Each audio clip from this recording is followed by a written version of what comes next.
Recording in progress. Welcome, everyone. It's time to start. We're here at a regularly scheduled meeting of the Land Use Committee of the City Council. I'm Andrea Kelly. I'm the chair. With us in the council, we have from Ward 1, Allison Leary. From Ward 2, Tariq Lucas. I'm from Ward 3. From Ward 4, we have Councillor Randy Block. 5 and 6. Oh, 5, we have Andrea Downs online, I believe. Yes. 6 not here tonight. Ward 7, we have Mark Laredo, President Mark Laredo, and from Ward 8, Stephen Farrell. We have some great staff members with us tonight. From Planning, Katie Wewell and Kat Kemet and Joe Iadonisi. From the clerk's office, we have Scott Matthews. By the way, it's his last night with us. If we had known, we would have partied instead of held this meeting. And Katie Holden. We have Andrew Lee from the Law Department. Our first item is number 145-25, which is a request to exceed FAR to extend the non-conforming side and front setbacks and to waive one parking stall at 270 Derby Street. Is a petitioner here in the chamber or online wanting to talk and present this proposal? Yes. Grant Gow, Good evening. go ahead. Can you hear me? Yes. Okay, great. Good evening again, ladies and gentlemen. So, I would like to present you with the satellite image showing the overview of the lot first. So the area on the right, the property on the right where the Grant, are you trying to share your screen? yes. Okay. Looks like it go through. Okay, hold on one sec. Okay, here we go. So, about that. So this Can you is hold on 1 minute, Mr. Gow? We're just having a little trouble hearing you. Were you shutting that door, Councillor Block, or are they just? Okay. Mr. Gow, if possible, sit close to your microphone because the audio was a little quiet and mumbled for us to hear in the chamber. Let's try that. Is this better now? 1 second, we're having rear door creaking interference. About that. We'll come right back to you.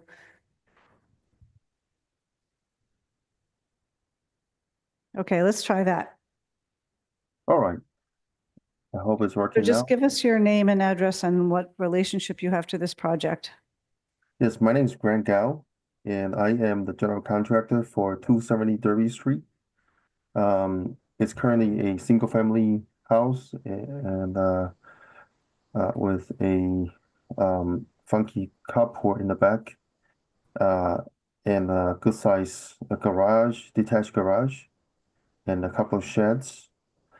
What we are planning on doing is to raise the existing house along with other structures on the property and remove the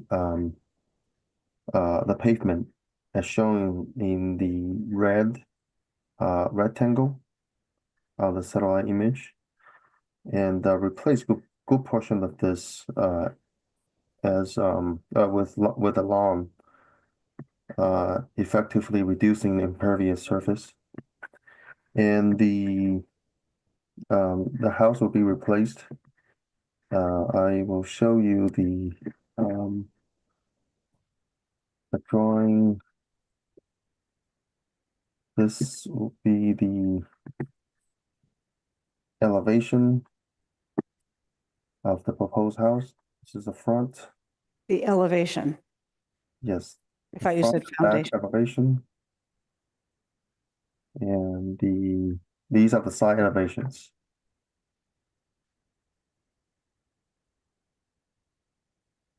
Do you have an existing and proposed site plan so we can see what you were talking about in terms of that paving area being removed, what is now and what's going to be next?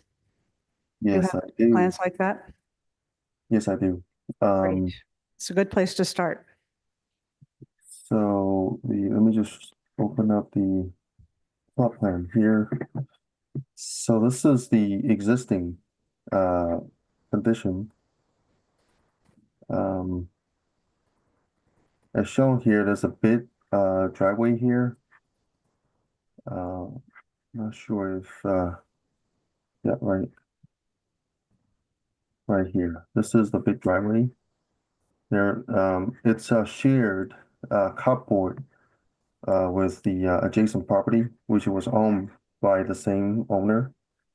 And they sold both properties recently. So effectively cut off the access to our side. So we're gonna just remove this big driveway, asphalt driveway, and replace with lawn.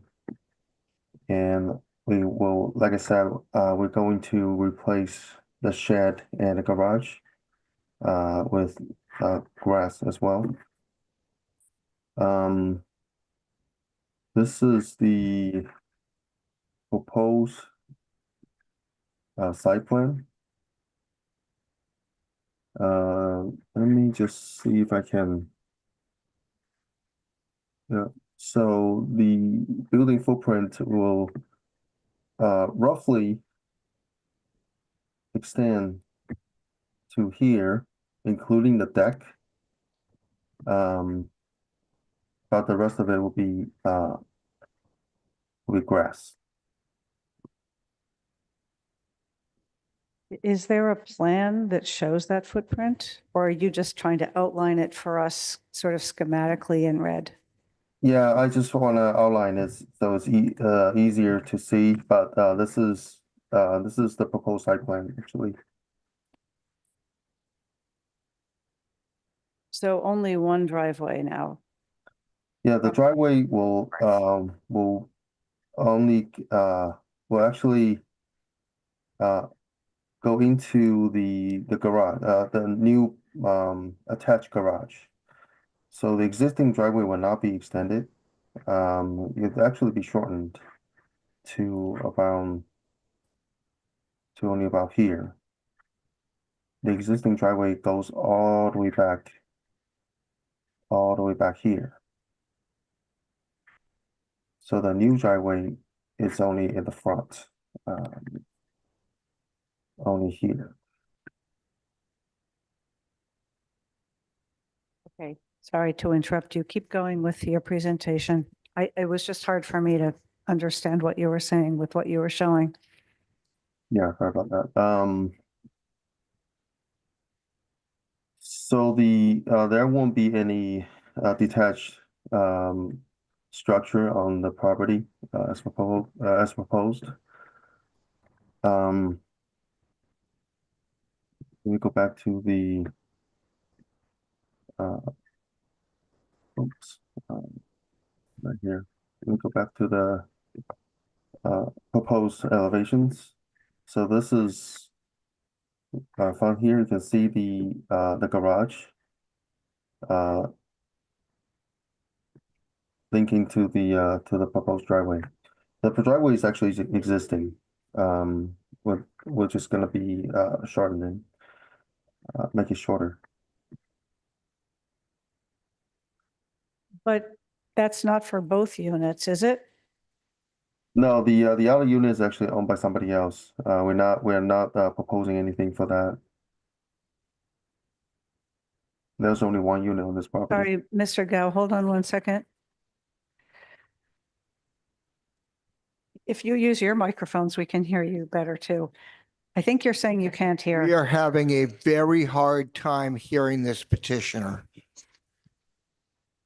Okay, let me see. It is difficult. It's I'm not sure if that is on our end, on yours, Mr. Gao, but like almost half the committee, it can't hear you very well. I think Um, sitting closer to your microphone was a little bit of a help.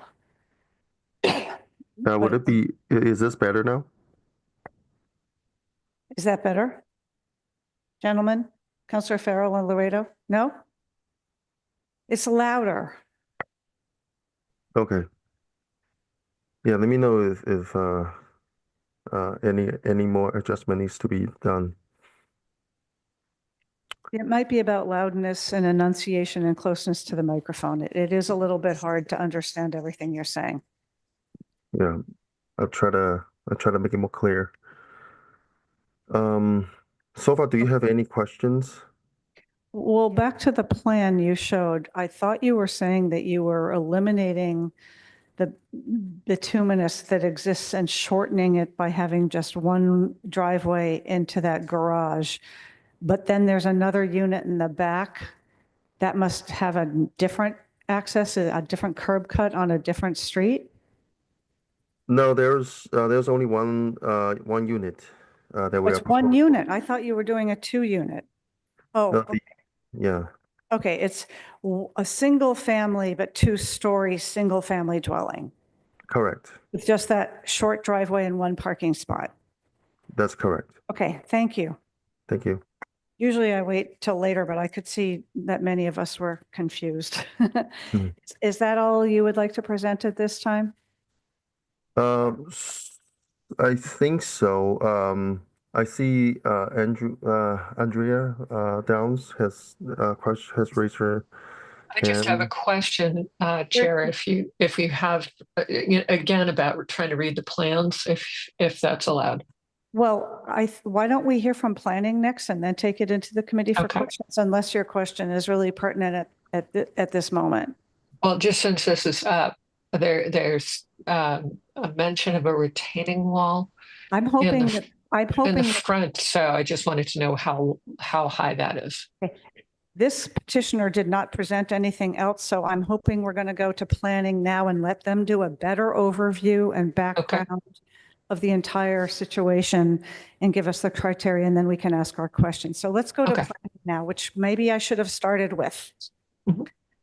Joe? Yep. I have no change just while I'm getting the screen loaded up. I have no change in that retaining wall in the front per the petitioner. That is something we asked them to clarify. So this petition 14525 for 278 Derby Street is a request to raise the existing single-family dwelling and construct a new 2-story single-family dwelling, exceeding the maximum floor area ratio and extending the non-conforming side and front setbacks. This is a context. It is over near the city line with Waltham, over in the north part of the city to the north of West Newton along Derby Street. It is a single residence 3 zone and surrounded predominantly by single family residences, but also some non-conforming 2-family uses in the area as well. A look at the zoning relief, they're requesting to go to 0.58, where 0.48 is the maximum. They are also looking to alter and extend the non-conforming side and front setbacks.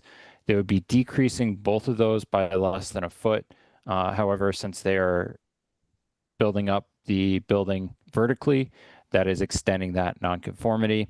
And they are requesting to waive 1 parking stall, which is due to their requirement of having 2 parking stalls. One is provided within that garage at the front left of the proposed dwelling, and the other one is not able to be provided by the driveway, which is only 10 feet, where 19 feet by 9 feet is required for a parking stall. The criteria to consider is that the specific site is an appropriate location, that the maximum floor area ratio and non-conforming front and side setbacks as developed and operated will not adversely affect the neighborhood, that there will be no nuisance or serious hazard to vehicles or pedestrians created by the construction, that access to the site over streets is appropriate, that the proposed addition exceeding maximum floor area ratio is consistent with and not in derogation of the size, scale, and design of other structures in the neighborhood, that the proposed extension of the non-conforming front and side setbacks are not substantially more detrimental than the existing structure, non-conforming structure is to the neighborhood. And lastly, that literal compliance with the parking requirements is impracticable due to the nature of the use or the location, size, width, depth, shape, or grade of the lot, or that such exceptions would be in the public interest or in the interest of safety or protection of environmental features. That concludes my formal presentation. I can go over anything else as needed or assist the committee as needed now. We may have more questions for you, but before we move on, Joe, do you have a plan that shows the site, the house, the driveway, and the wall that you can point out questions about? Yes, absolutely. That was the second Yep. plan that the petitioner showed. Could you just talk about it in a little more detail so we can understand it better? Yeah, absolutely. So I can go back to share my screen. So this is an undersized lot is kind of the biggest thing that jumps out at it. The lot being 4,435 square feet. As the petitioner pointed out, there's kind of an interesting setup to the rear of the property with an existing shed, garage, kind of canopy cover, as well as that remaining driveway area. This is just a single family dwelling as it exists, and the abutters at 274 Derby Street are also a single family dwelling, and it sounds like that driveway is just a remnant of those being in common ownership.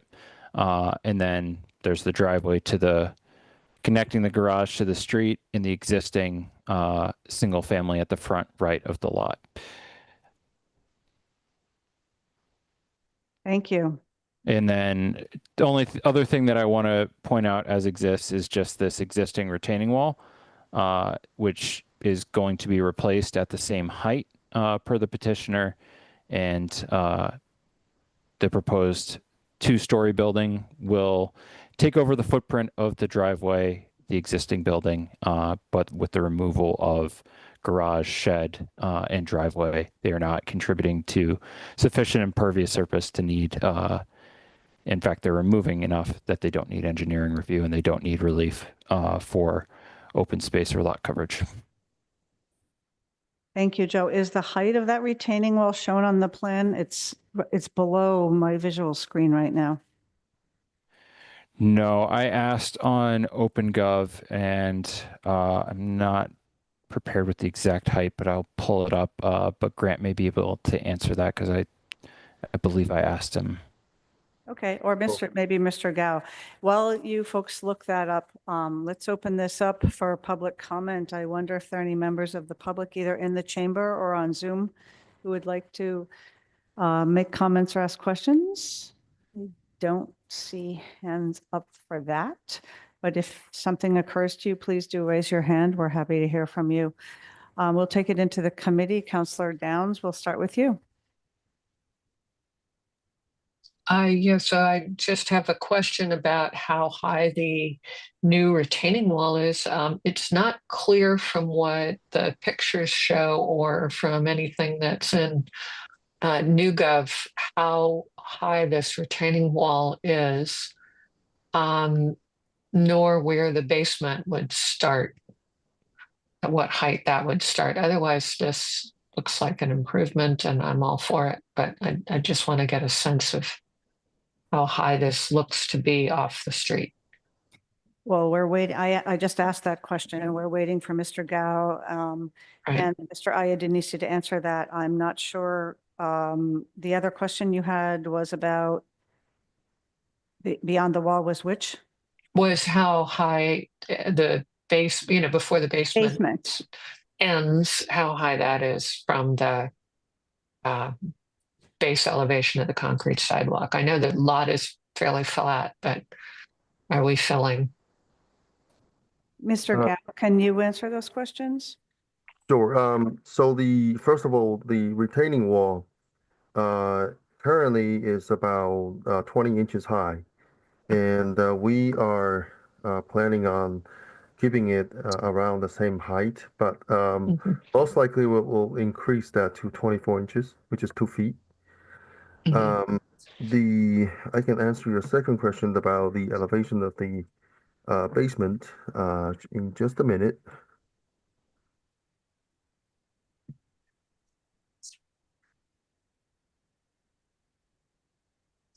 So the top of the basement will be almost 2.5 feet. It's 2 feet and 4.5 inches above the above grade.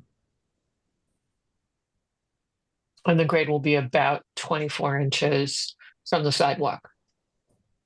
The grade is actually a little higher than that because it actually there's a slope going up the driveway. Mhm. I think it's about 4 feet above the street level. Okay.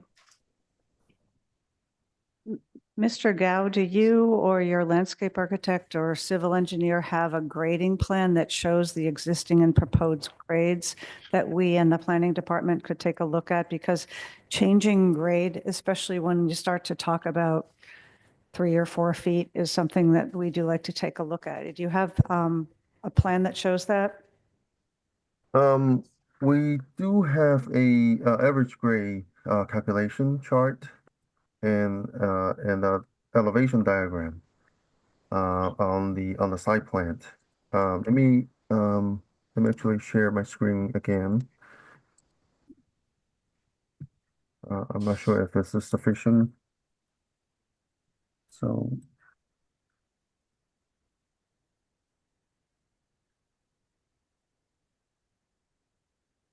Madam Chair, this is Katie Wewell from Planning. I do see Hey, Ms. Weaver, go ahead. some spot grades on the proposed site plan towards the front. So I don't know if the applicant wants to kind of show those near the driveway. It looks to be about 120.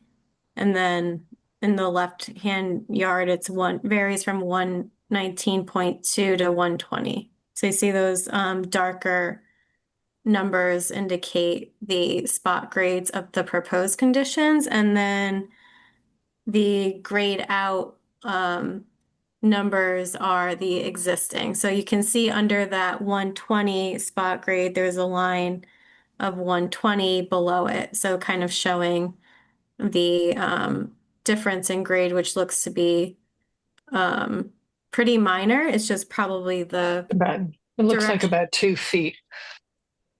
But Mr. Gao just said maybe 4 feet, so I'm wondering if he could point out to us where that grade change, these 119 to 120, not a big deal thing we're looking at the front of the lot. Mr. Gao, where do you think there might be a 4-foot grade change? So oh, sorry, the line's a little big.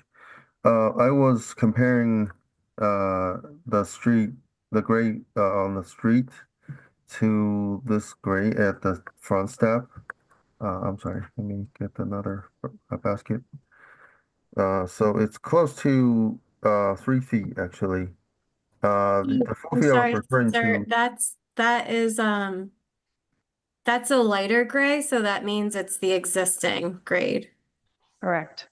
So it looks like it's pretty level in the front, but from the street, it's about a 2-foot grade change. If you look at the 118 on the sidewalk, up to the 120 in the yard is where I'm sort of focusing on. And then within the setback, it also looks like 120. Right, there won't be any significant grade changes. The only thing we would be doing just adapt the grade of the end of the driveway, and we will try to flatten the lot from that point on. So eventually, it will be, and you're absolutely correct. It'll basically be around 120 at that point, because we're gonna be following this grade from the end of the driveway where it connects to the garage.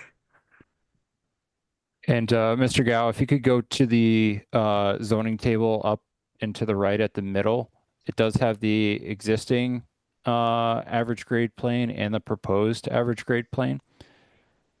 In the middle there, it has the average grade plane for the existing building at 120.37 and the average grade plane of the proposed building at 120.11. So it will be decreasing by about a quarter of a foot, the average of the foundation where it meets the grade, as opposed to being piled up and built up a little bit more. Mr. Iadonisi, it seems to me that you have a better understanding about the existing and proposed grade on this site than Mr. Gao, and not everybody is a civil engineer, so I understand why he may not have a total grasp of that, but it's tough to come before us and not be able to answer questions like this or show it to us in a clear way. Let's go back and hear from more committee members, because there may be other questions besides just the grading. Councillor Downs, were you all set? I am. Thank you, Chair. Councillor Block? I think Councillor Leary, was Councillor Leary first? She's all set. I just She- checked back in with her. It's your turn. Okay, sorry. Thank you, Chair. Yes, I have a number of questions about the proposed plan.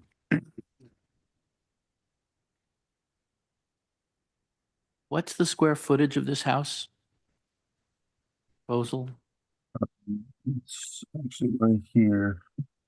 Excuse me? We can't hear again. I'm sorry. The total living area is 2978, 2978. And how many bedrooms? 4 bedrooms. 4 bedrooms.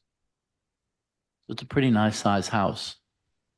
Oh, I'm sorry. Oh, yes, 4 bedroom. I'm sorry. It is. Just want to make sure. So you're proposing to provide one legal parking space for the residents of this house. Am I correct about that? Yes. Yes, that's the garage. Well,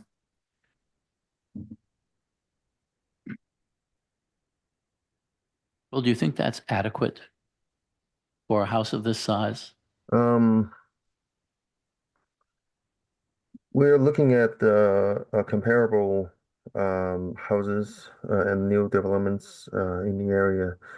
A lot of these houses don't even have a garage, and the relief often granted. For typical household, we're looking at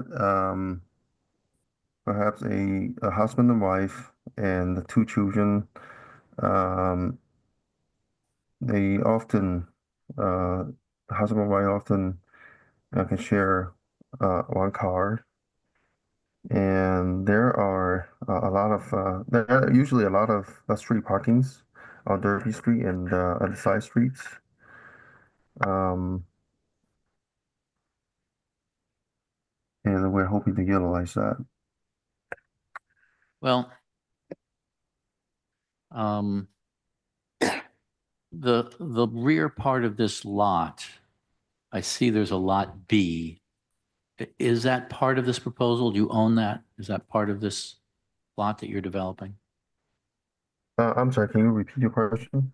On this plot plan, you have a lot B, 4,435 square feet. Is that, do you own that? Is that part of this proposal, or is that a different plot that somebody else owns? Oh, so I believe the lot B will be our lot. Lot A will be the adjacent lot in the back.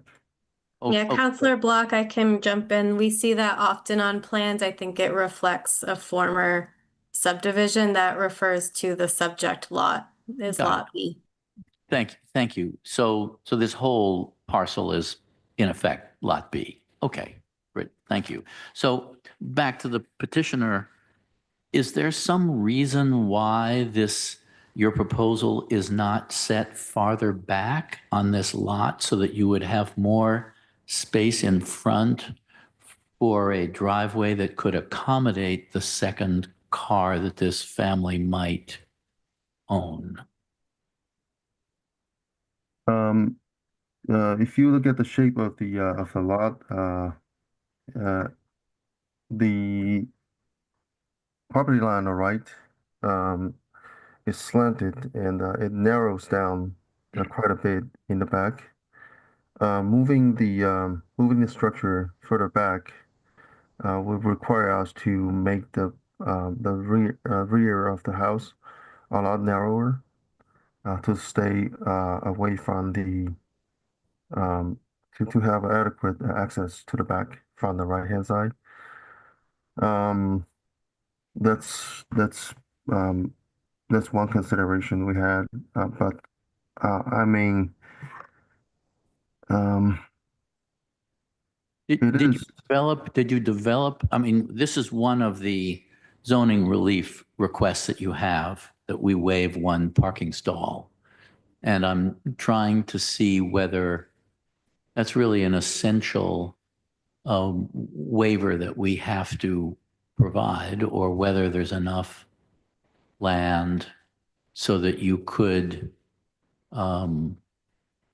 develop the size house that you want to and provide 2 parking spaces instead of just the garage, which often just isn't used. And so there isn't space in front of the garage for a single car to be parked if it's, you know, if it's going to be used again later in the day. Somebody might not do that. So you're kind of setting up an awkward situation on the parking requirement. That's why I'm pressing you on this.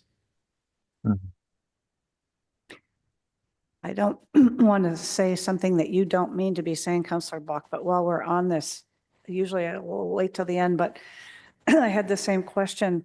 Mr. Gao, you're the general contractor. Are you using an architect or a site planner who could have figured out how to use the configuration of this site to get what you want without being so close to the front? Maybe by staggering it back so you could have the garage and a parking space, or a longer, narrower house, or basically using the site to dictate the configuration of the home you're proposing? That's certainly possible. You know, we actually designed it this way just to make the whole space feel more comfortable. I mean, it is definitely possible to have a narrower back to accommodate a longer driveway. So to my question, are you an architect, or are you using an architect, or is it a design build contracting firm, or who is helping you plan the best use of this oddly configured, very small site in order to do what you want to do on it? I was the designer. So another reason that I have the house start at where it starts is to align with the existing frontage of the house. I mean, if let's see. Yeah, like I said, the main consideration is just the comfort of the space in the back. Okay, thank you. I think we've heard the question and we've heard your response so far. Counselor Block, do you have other questions about it? And then we'll move on to other people and try and move on.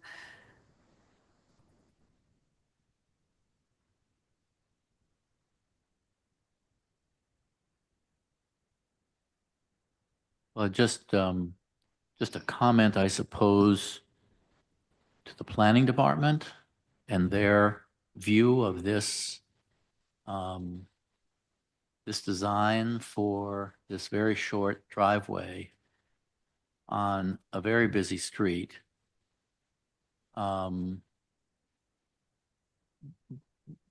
Directed to the planning department through the chair, is this something that you discussed with the owner? Did you develop your own thoughts about this proposal, this parking system? Mr. Iadonisi and Ms. Wewell, your thoughts on like the safety of this short driveway close to, right from at the front of the house without much setback, close to a busy street? What is the planning department's thoughts on that?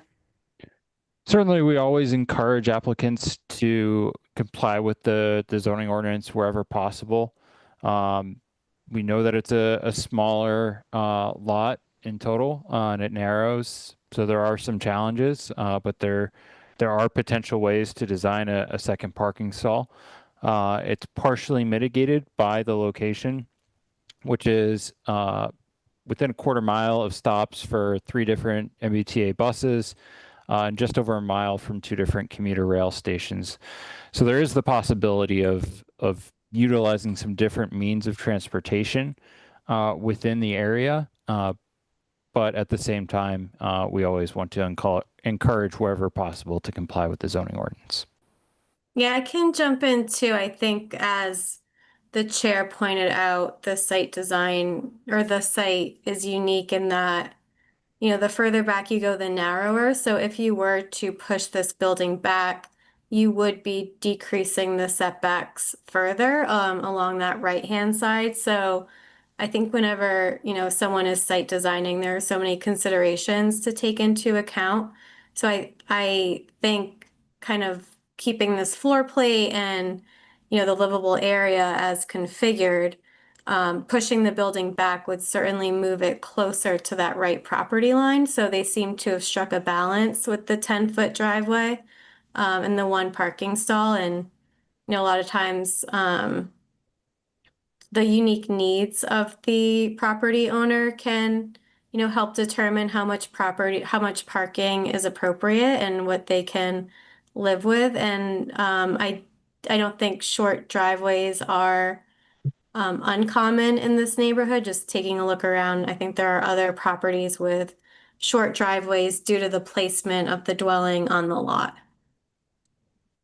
Well, thank you for those comments. I'm not reassured that this is a very smart design or particularly safe structure. That's my opinion for the moment, and I look forward to hearing from my fellow counselors. Thank you. Having spent too long on several projects recently that weren't quite ready to be before us, I want to hear from everyone. I want comments that will help give the petitioner feedback and from the public, but I don't want this one to go on for another half hour. So if we can try and be concise about our comments, I'm starting to get the feeling that we're not quite ready for this one. President Laredo. I just have I'll try to be brief, Madam Chair, because I appreciate your observations. So a couple of questions. One, I just want clarity. This retaining wall in the rear, less than 4 feet in height, yes or no? In the rear, Pardon? are you referring to the retaining wall along Derby Street? Let me ask planning, retaining wall in the rear of the site, less than 4 feet, yes or no? There The is no retaining wall in the rear. There's one in the front, and that is less than 4 feet per the applicant and per my informal site visit. I'm sorry, I'm having some difficulty hearing. Just, is the retaining wall below 4 feet? Okay, Councilor Laredo, yes. The retaining wall is along Derby Street, and based on observations and information from the applicant, it is below 4 feet. Below 4 feet, okay, and that is below 4 feet based on current grade, not changed grade, right? That is correct. That's correct? Yes, and it's measured from the grade of the sidewalk, and we are not planning on I making any want, changes. when this comes back to us next time, I just want a short memo, 2 sentences that makes that clear, okay? Driveway and parking. I appreciate planning's observation that there are a couple of subsidiary type MBTA buses that are within a quarter mile. They are typically not the ones relied on for heavy commuting. And your own memo says that the commuter rail is over a mile away. So that's a pretty considerable distance. Moreover, we've sat around in this committee enough now when folks come in with only one parking space in their property and they say, gee, we need more. We need you to give us some exception. Help us out here. We have difficulty putting our second or even our third car in our lot. So here we have an opportunity to design from scratch.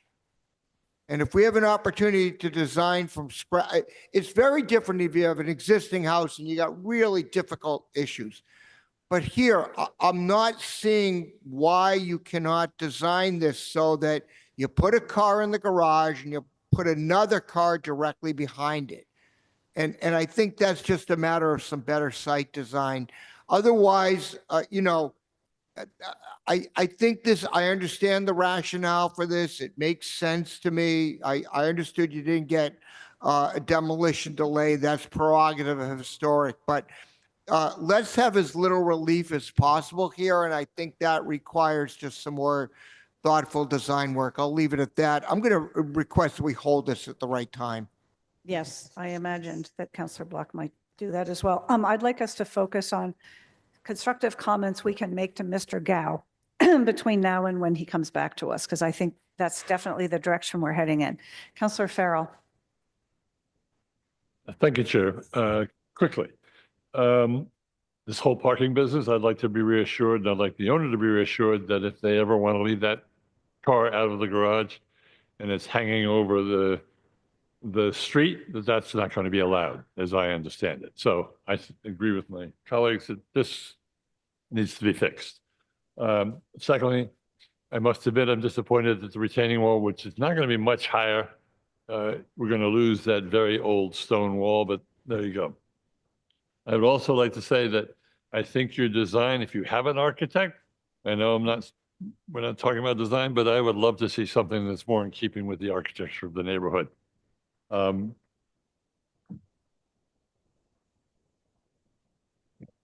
Thank you, Chair. I appreciate it. Thank you, Councillor Farrell. Councillor Leary, I wanted to be sure you were all done or not. No, I'm not all done. I was Okay. waiting to be called on. Sorry, I'm calling on you right now. Thank you very much. I want to agree with my colleagues that I feel like we need more information and I'm not prepared to vote on this evening. My constructive criticism, it would be great to see a rendering, how it looks. I wanted to get an idea. One of the side setbacks goes from like 23 feet to 8 feet. Is this a corner lot? And also, is preferably preserved by the Historic Commission? It looked like that he just came before it. Is it been a year? We did go before the Historic Commission, and they have determined that it's not preferably preserved. And the setback, the That's left not what setback it is says in my actually, packet.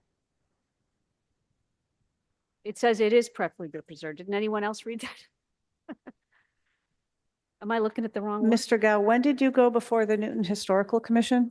I Not think it was about a month ago or so. Okay, so it was I- recent, about a month ago, and they determined it not preferably Not preserved. preferably preserved.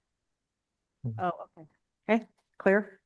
Yes. And regarding the setback on the left, it's that the house itself is 22.9, but there is shed and a garage on the left, detached.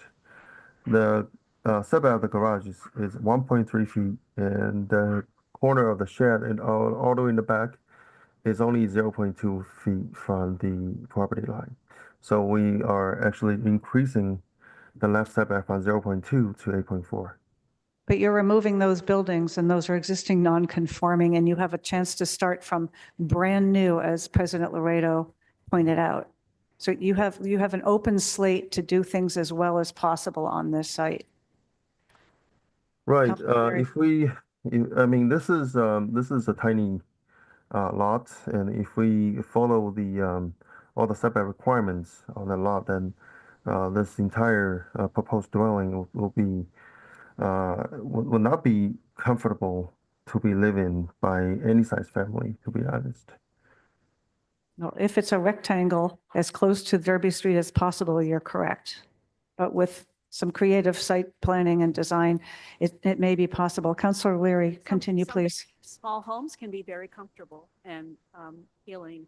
And I'm sorry, hear me? No, there you go. I thought I was, okay, there you go. I was going to say some smaller homes are very appealing and comfortable. So I don't think that's a deal killer. But a rendering would be really helpful for me. And regarding the parking, I mean, I'm not as concerned about having one car for one family. A lot of people get along with that.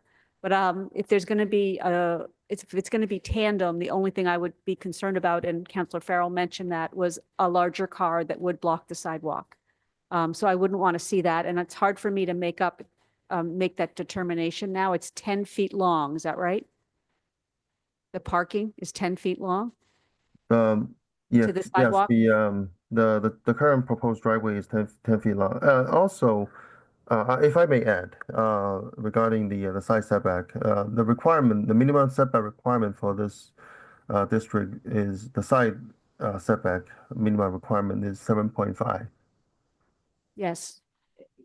And if possible, when you come before us again, if it's possible for you to come in person, I think it would be a lot easier to hear you, or else use a better microphone, because that's been difficult.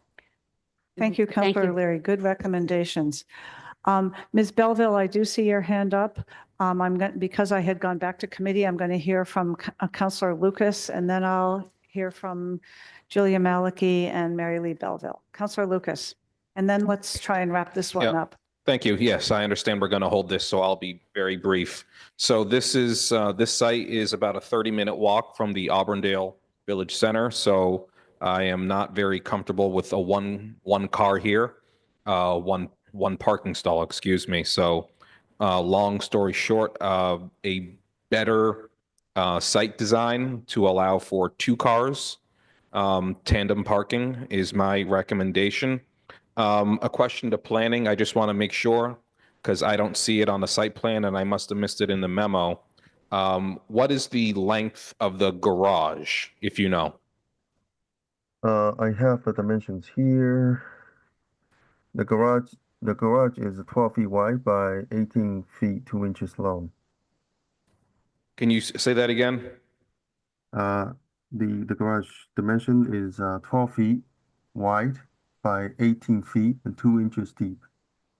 So my question to planning is, if the garage is 18 feet 2 inches, why does that not need any relief? Doesn't it need to be a parking stall need to be 19 feet in length? Nope, Yeah. you're correct. It looks like that is probably an oversight on our part, so we apologize and we'll correct that before the applicant comes back. Yep, good point. I'm going to try and hit on some of Okay. these for Mr. Gao to work on for next time, but Okay, Good. yeah. So the parking, basically, it's a better parking plan, ideally 2 cars. You're over a 30-minute walk from the Auburndale Village Center. I think all my other questions and comments were already said so I won't repeat them, but I recommend that we hold this item. Thank you, Chair. we will be. Councillor Maliki. Thank you. I think everyone's kind of ignoring the elephant in the room here, which is the FAR.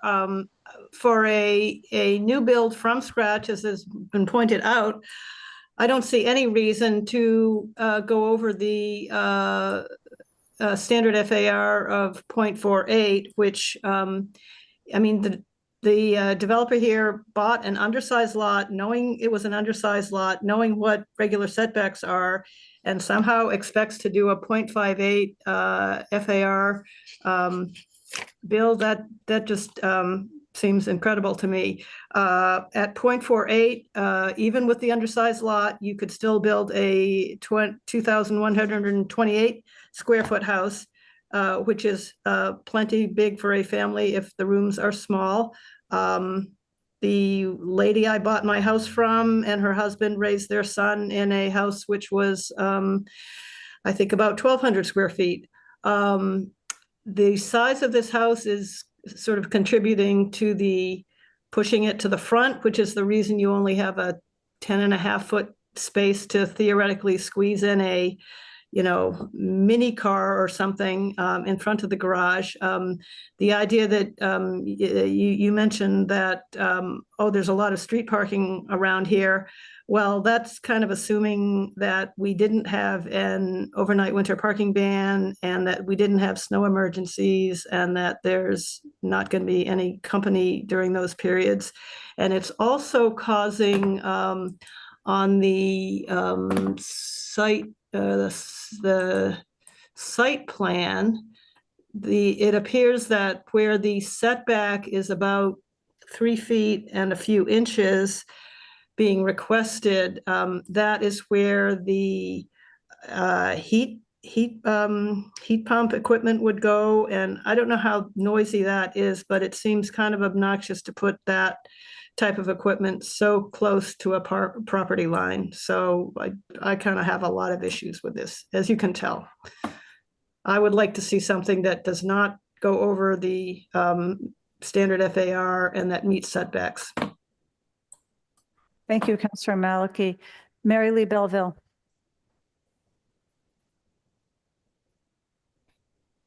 Mary Lee Belleville, 136 Warren Street.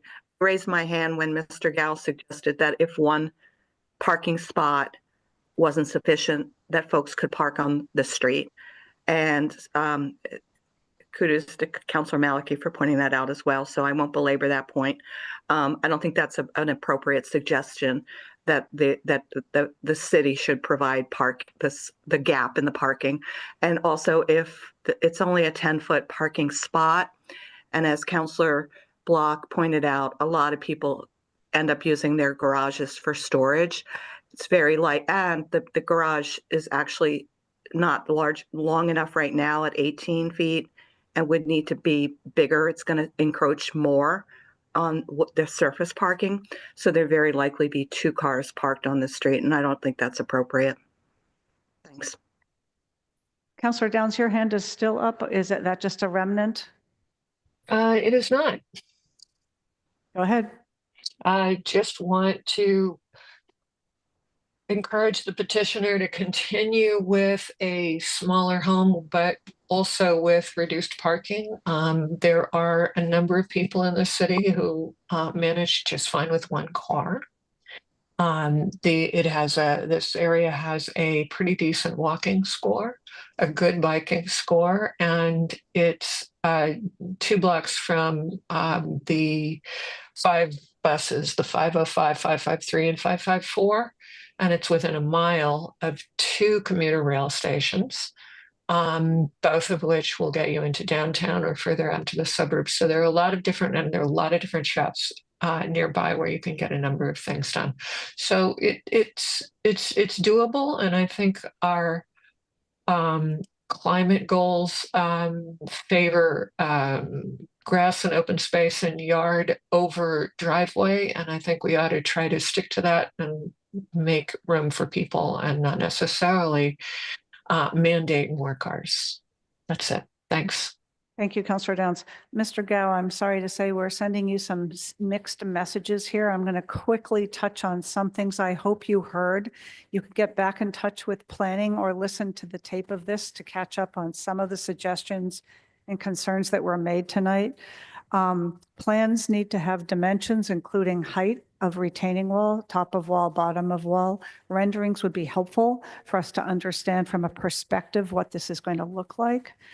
The length of the driveway for most of us seems inadequate. 10 feet is not long enough. A parking stall needs to be 19 feet without overhanging the sidewalk. If you could think about reconfiguring the layout to fit within setbacks, and that may involve staggering the house in some way, relocating the heat pump or whatever it was that Councillor Malachy was talking about, she thinks is too close, and trying to stick within the FAR. The garage also needs to be 19 feet long, as does a parking stall, a surface spot in the driveway. Let's go back to Councillor Laredo was ready to make a motion, but he may want to let Councillor Block do that. I'll be happy to make a motion to hold, Madam Chair. Okay, motion to hold. All in favor of, we can do it on a voice vote, say aye. Aye. Is anyone opposed? No? Counselor Block, did you want to say something else? Well, I wanted to make the motion to hold the item, and I wanted to say that I'm sorry that the developer is getting some mixed messages regarding parking. Let me just say, this is in my ward.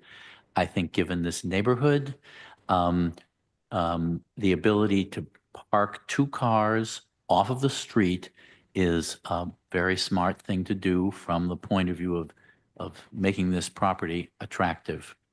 There may well be some people out there who want to live with just 1 car. Bless them. Many will want to live with 2, and we need to build a city that accommodates that.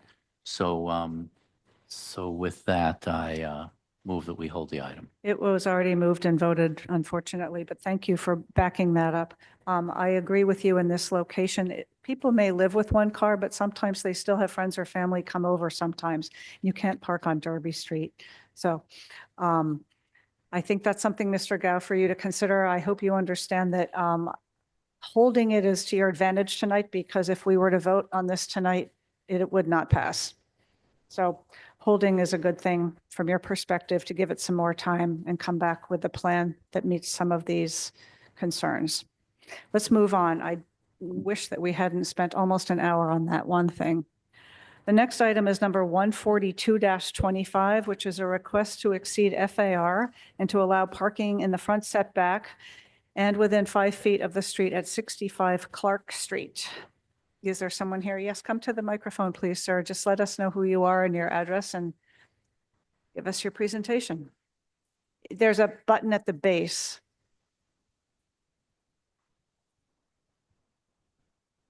I think I got it. Yeah. Good. I think we could hear him. It's this distance. Thank you. Good evening. So I'm Ritesh Kochar. I am the part owner of 65 Clark Street. My partner, Sanjay, he's on the line. Our general contractor is also on the line, Wilson Santos, who will be bringing up the documents to... Yeah, we can't quite hear you either. I'm sorry. I'm Ritesh Kochar. I represent 65 Clark Street. I'm part owner. Part owner is Sanjay Desai. He is on the Zoom here joining us online. We are also being joined by Wilson Santos, who is our contractor. What is your address? Or do any of you live at 65 Clark Street. You live at 65 Clark? I'm sorry. 65 Clark Street is the property in question. I live at 150 Ridge Ave, down the road from this property. In Newton? In Newton. Is your address. Thank you, sir. Go ahead. So we are looking to gut renovate this property.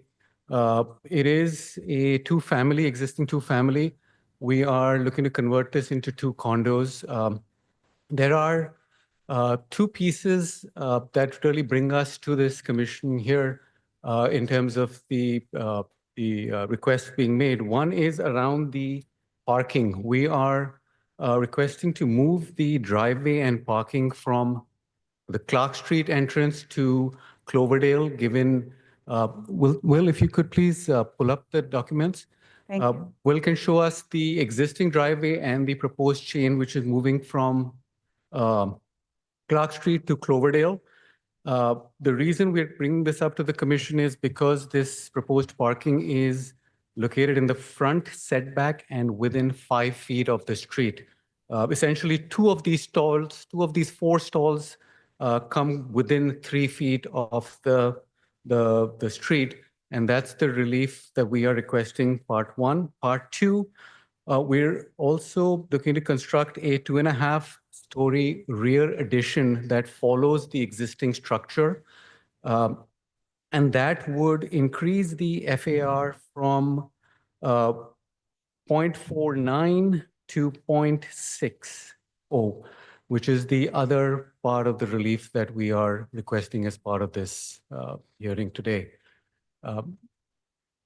Will, who is our contractor, can show on the plans the driveway in question, which you're seeing this visual up front. It is running on the left side of what you're seeing, the Clark Street side coming down where the cursor is pointing, and that little square that he is pointing to now is a block which had the garage which has been torn down already. This is the concrete block that still is there where the garage was. We are moving this to the right side, which is these 4 stalls that you see for parking, and cut a new curb from Cloverdale, which is really because of the addition and the retaining wall that is coming in.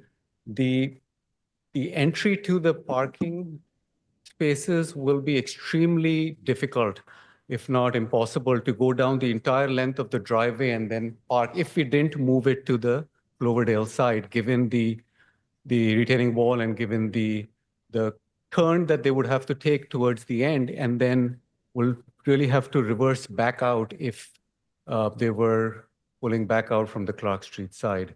Hence the request to move it to the Cloverdale side.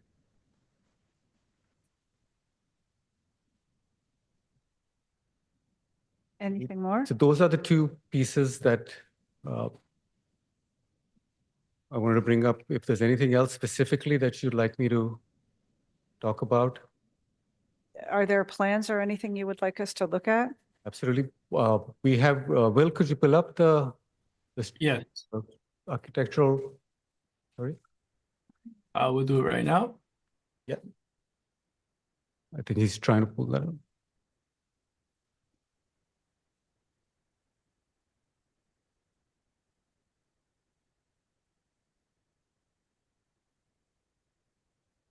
Is it showing on your screen? No, not yet. Not Uh, yet, Will. Let me Well- exit. We can have planning do that if this is not prepared or easy for you folks. No, he's prepared. It's just, I think his, All right, I'll try it again. It's just, we have a big agenda. sorry, yes. And I worry about all the downtime trying to coordinate presentation styles when we have many projects to get to tonight. If you guys were not prepared, I understand, but planning can back this up and pull up what we really need typically to see, which would be plans as well as. I had the screen sharing, but it stopped for some reason. Yeah, let's go. Madam Chair, planning's happy to present so we can keep this moving. Thank you. Yes, let me just pull up my presentation. Good evening, everyone. I'm Kat Kemet from the Planning Department. This is petition 142-25, a special permit for 65 Clark Street. The property is located on the corner of Clark Street and Cloverdale Road in Newton Center. The site is improved with a 2-family dwelling constructed in 1885 and previously had a detached garage at the rear, which has since been demolished.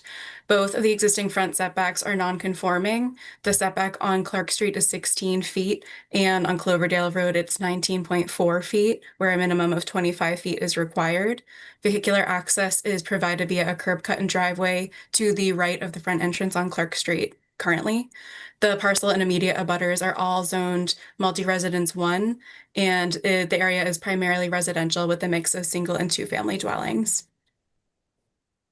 The petitioner is proposing to remove the existing driveway and parking on Clark Street and create a new driveway and parking area on Cloverdale Road.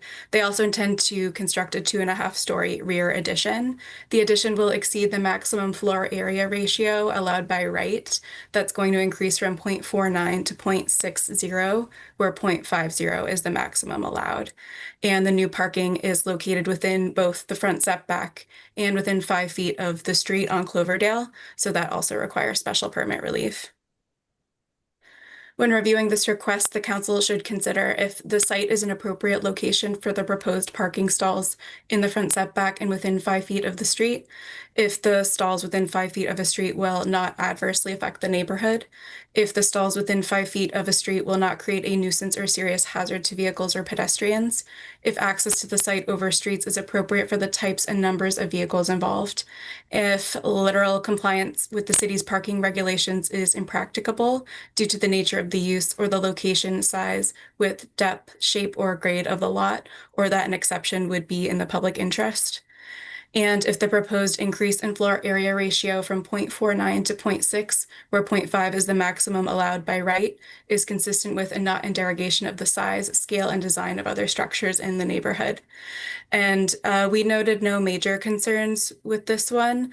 The Newton Historic Commission did approve this design. The home is located on a corner lot with several non-conforming setbacks, which presents some constraints in terms of locating parking in a way that would be able to be compliant by right. And I'm happy to bring up the architectural plans now, if that would be helpful. I think a site plan showing existing and proposed so we can see the current situation, the current parking, the proposed, and perhaps elevations of what the proposed structure will look like would be helpful to us. Thank you. That's something we generally like to see.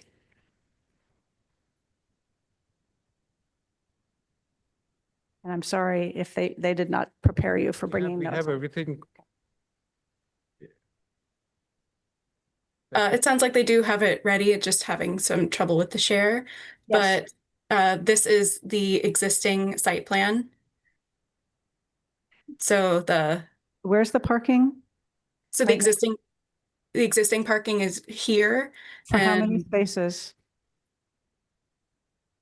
I'm the- asking this question because Councilor Lobovitz, who can't be here, whose ward this is in, has asked how many spaces the two-family has now and where are they located? So we can compare that to what's being presented.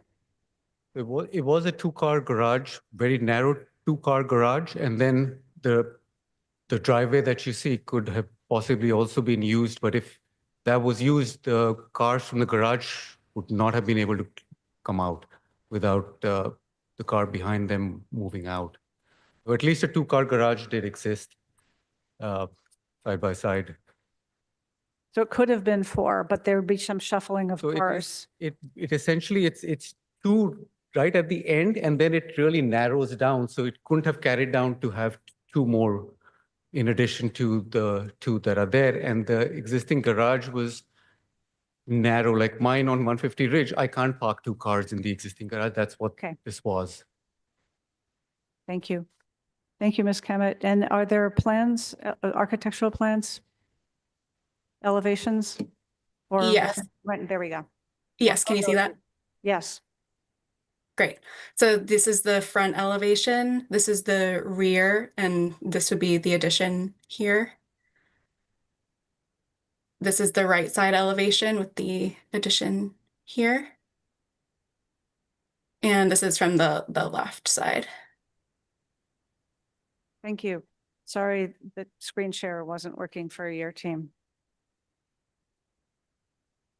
Okay. Thank you, planning. Thank you, petitioner. Are there any members of the public who have questions or comments they'd like to make on this project? Yes, sir. Come to the microphone.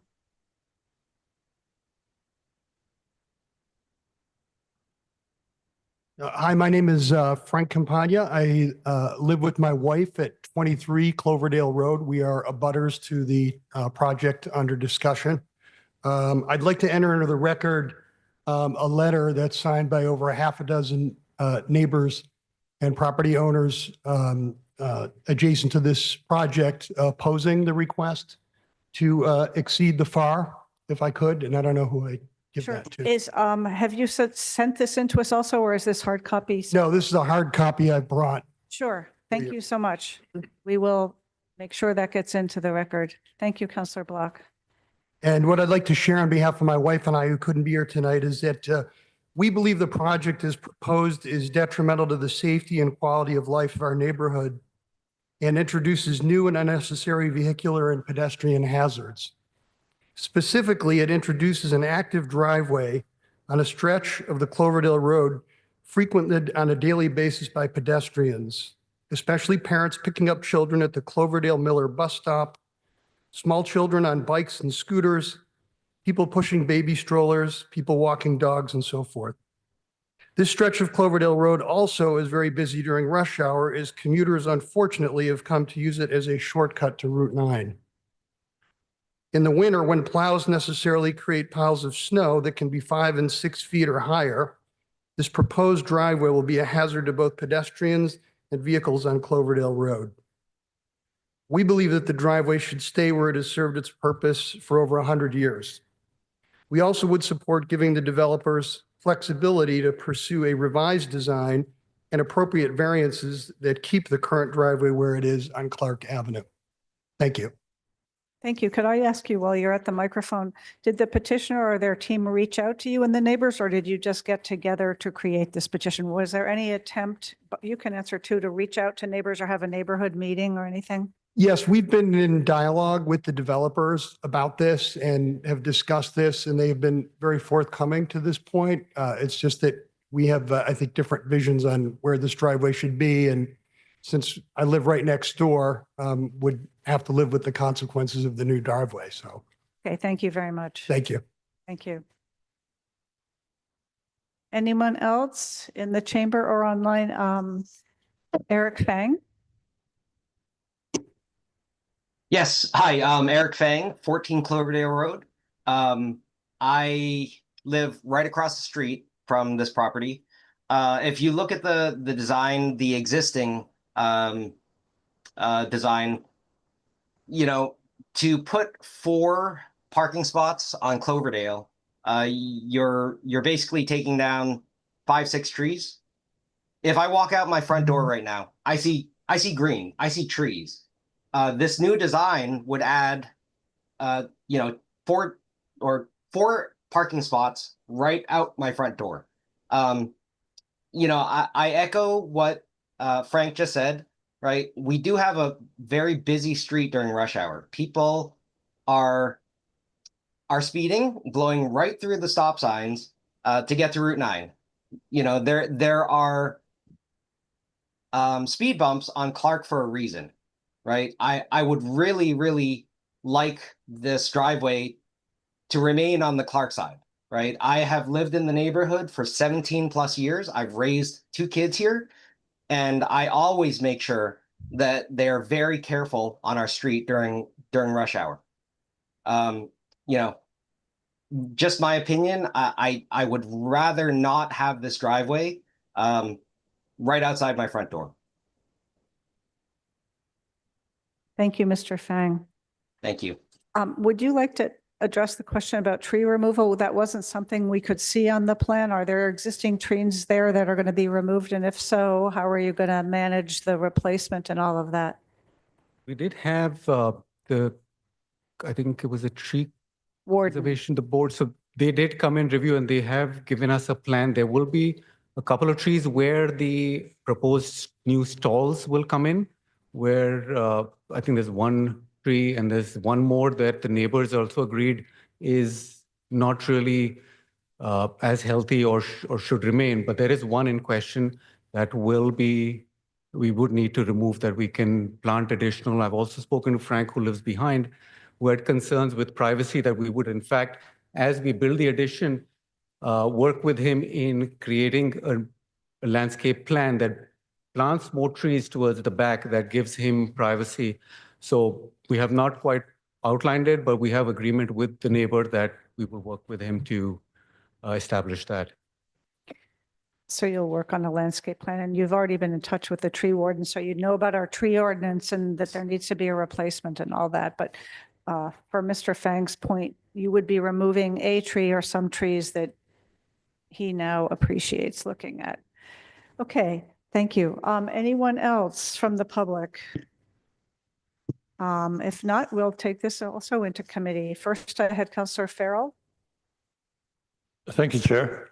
First, let me say that I'm really pleased that this building is going to be restored. Like to see a lot more of that in Newton. I'm sorry I can't comment on the addition because we haven't seen anything about that. But one about the parking. The proposed site for this parking, the land drops off significantly from the house, and it's really quite a gully back there. I think that the drop off is some 5 feet from the basement of the house.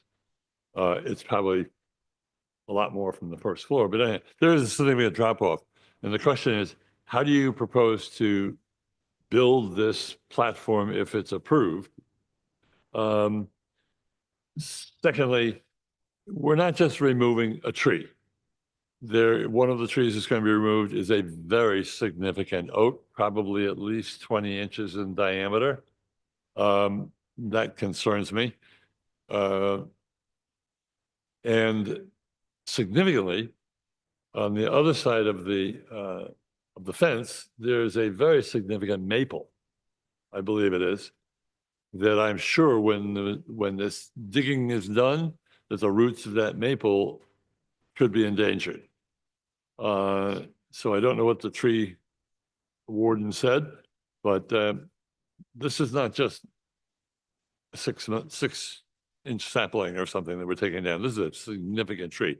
And I don't know whether that platform and driveway can be moved away or whether the infill you're putting in will not require you to take down that tree or cut roots. Secondly, will you be removing the existing pad that is there? And will that be raised up to the same level as the new pad for the, this is a pad, not a garage, correct? Correct. All like a pad. So given that how much there is a drop, that pad will be significantly below the new pad, it seems to me. I'd love to hear how you're going to do that. Finally, I guess I'd like to know that this pad, I would hope that it is going to be significant permeable material and not just a significant slab of asphalt that sits there. But, and I've listened to the residents talk about traffic. This is an unfortunate problem throughout Newton. We have huge traffic and safety problems in every piece of property we look at. So I hope that you will do your best to ensure there is a fence between your property and the next one, which makes it very difficult for anyone leaving the proposed driveway to see traffic coming up that way. That concerns me. That's it for the moment. Thank you very much. Good list. Thank you, Councillor Farrell. Councillor Block. I would like to know how far the end of these 4 parking stalls are from the sidewalk. I cannot read the distance on this plot plan. Perhaps can planning see if there's a measurement, or perhaps the petitioner? Petitioner is raising his hand that he can answer that question. This is Okay. 3 feet from the sidewalk 3 feet. instead of the 5. that's So, required. so is relief required and requested for that? You're within 5 feet of the, Yes. so I see, so you're 3 feet away. And these stalls are, what's the 19 feet long. 19? Okay. Thank you for that information. It's packing a lot of parking in a very narrow space. I'm very concerned about that.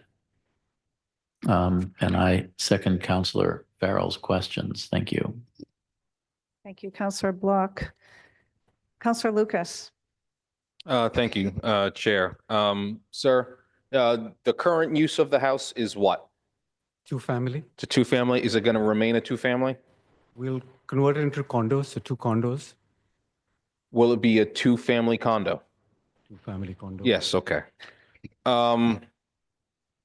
So we heard from some of your, one of your neighbors, and if I could just briefly speak to him, it's just that it will be, you're there. It would be helpful if we would have received that letter earlier than as opposed to today, so we could have had time to look at it. Not your fault, okay? But yeah, this is a tough one. The parking, you know, I understand the concerns from the neighbors having 4 cars exiting and entering on Cloverdale, and you're removing it from Clark. But is it possible, of course, again, I don't know, is it possible where you could only have 2 cars on Cloverdale and then keep some of the driveway on Clark Road, meaning you would have 2 curb cuts for a corner lot? I mean, we've done this before. It's not ideal, but it's something would you consider that just to be a good neighbor? We would. Sorry, We would consider that. you would consider that. Okay, thank you. Can I also say something? Oh, please, yeah, go right ahead. I think their concern is just the cut from the Cloverdale side. So even if we kept 2 stalls that access through Cloverdale, they might still have concerns. So just wanna Yeah. call that out. Yeah, I understand. And, there's no perfect development. There's no perfect renovation. I assume the folks who live on Cloverdale also have curb cuts on Cloverdale. Just like your neighbors on Clark Street have curb cuts on Clark Street. So I'm just trying to, I'm thinking out loud. I'm trying to find something that will benefit you and also help out the neighbors. So I am not opposed to a double curb cut in this situation. Ultimately, it's up to you and your business partners. With respect to the rear addition, it looks good. I like it. I don't have an issue with exceeding the FAR to build an addition. But those are my comments for now, and I'll leave it at that. Thank you. Thank you, Councillor Lucas. Councillor Leary, followed by Downs, followed by Maliki. Thank you, Madam Chair. I also have concerns about increasing the vehicular traffic by 4 cars, and where I think you could explore a second curb cut. I'm also wary of extra curb cuts, which mean more pedestrian interactions possibly there. It's a very wooded back there, so it looks like there will be trees, and I've heard from my colleague that there's a very significant 20-inch oak on site. And you know how we love our trees here in Newton, and we try and work around to save as many as possible. So I would like to see a tree plan. I would like you to stay within the FAR.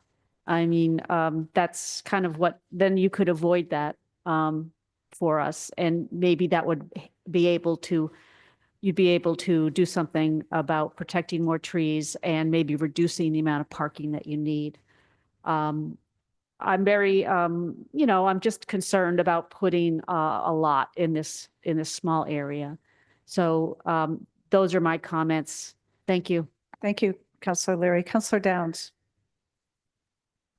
Yeah, I also would be hesitant about approving something with curb cuts on 2 sides and driveways on 2 sides.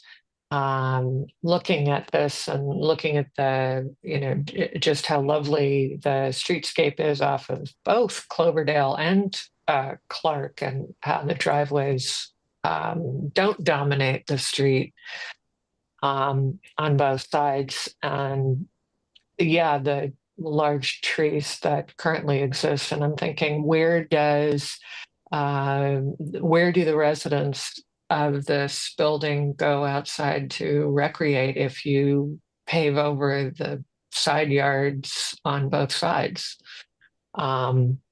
So just thinking about that. But otherwise, yeah, I think that the addition looks fine. It's a matter of,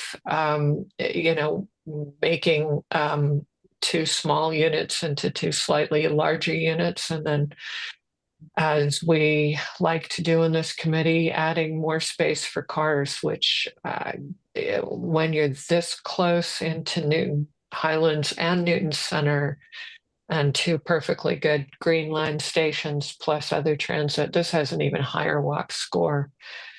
Again, it could be 2 1-car families here rather than 2-car families. I would prefer to have 1 car per unit, even though our zoning says to. That's it for me. Thank you, Councillor Downs. Councillor Maliki, and then I'm going to try and wrap this up because we're only on our second petition, 90 minutes into our evening. Councillor Maliki. Thanks. I also wanted to ask about the trees. I found the tree permit that was issued last April 2024. After it looks like the applicant was cutting down trees not cutting down, demolishing the garage before having gotten a tree permit, and the tree permit was a result of that. I I'm curious whether and it was Save a Tree that did the tree preservation plan. They're a good company. I'm curious if the trees that they marked they noted that were near the garage are still there or not. I'm looking at trees number 4 and 5, which are the ones that it looks like would be impacted by the 4 parking spaces if that was done on Cloverdale. And it looks like number 4 is the 20-inch tree that would definitely have to go to create that parking space. And tree number 5 is a 15-inch tree that would be on the edge of it that could be impacted. I don't have any information on the neighbors' trees, but those tree zones would have to be protected as well, the root zones. At the time the applicant got this tree permit, it appears that there was no demolition or no construction rather, or no tree removal anticipated. So that's not reflected in the tree permit, just the fact that they were demolishing the garage. And also I'm kind of, the Save a Tree arborist said the 20-inch tree was an Ori maple. So if it is in fact an oak, as Councillor Farrell observed, I'm going to be very disappointed in Save a Tree, but I'll go over and check it out myself. But I also think it would be preferable to, if you're going to do the 4 spaces, to have two tandem spaces on Cloverdale, so a single width curb cut, and retain the single width curb cut on Clark, and have 2 tandem spaces there with a much shortened driveway, since you're not going to have a garage anyway. Have as least pavement as possible, but split up the parking spaces. I don't know if you only had 2 tandem spaces on Cloverdale, if there would be a way to completely avoid tree cutting. That would be, I think, the best situation. But thank you. Thank you, Councillor Maliki. I think we are again having the definite inclination to hold this item for you to listen to these issues and to come back. Any members of the committee can correct me if I'm wrong. We still have 2 hands up. I just wanted to, I'll come back to you in a minute, but I'm going to hear from the committee members. I'm just getting a sense with all of the issues around trees, tree removal, tree plan, landscape plan, parking location, staying within FAR, that there's more to be worked on.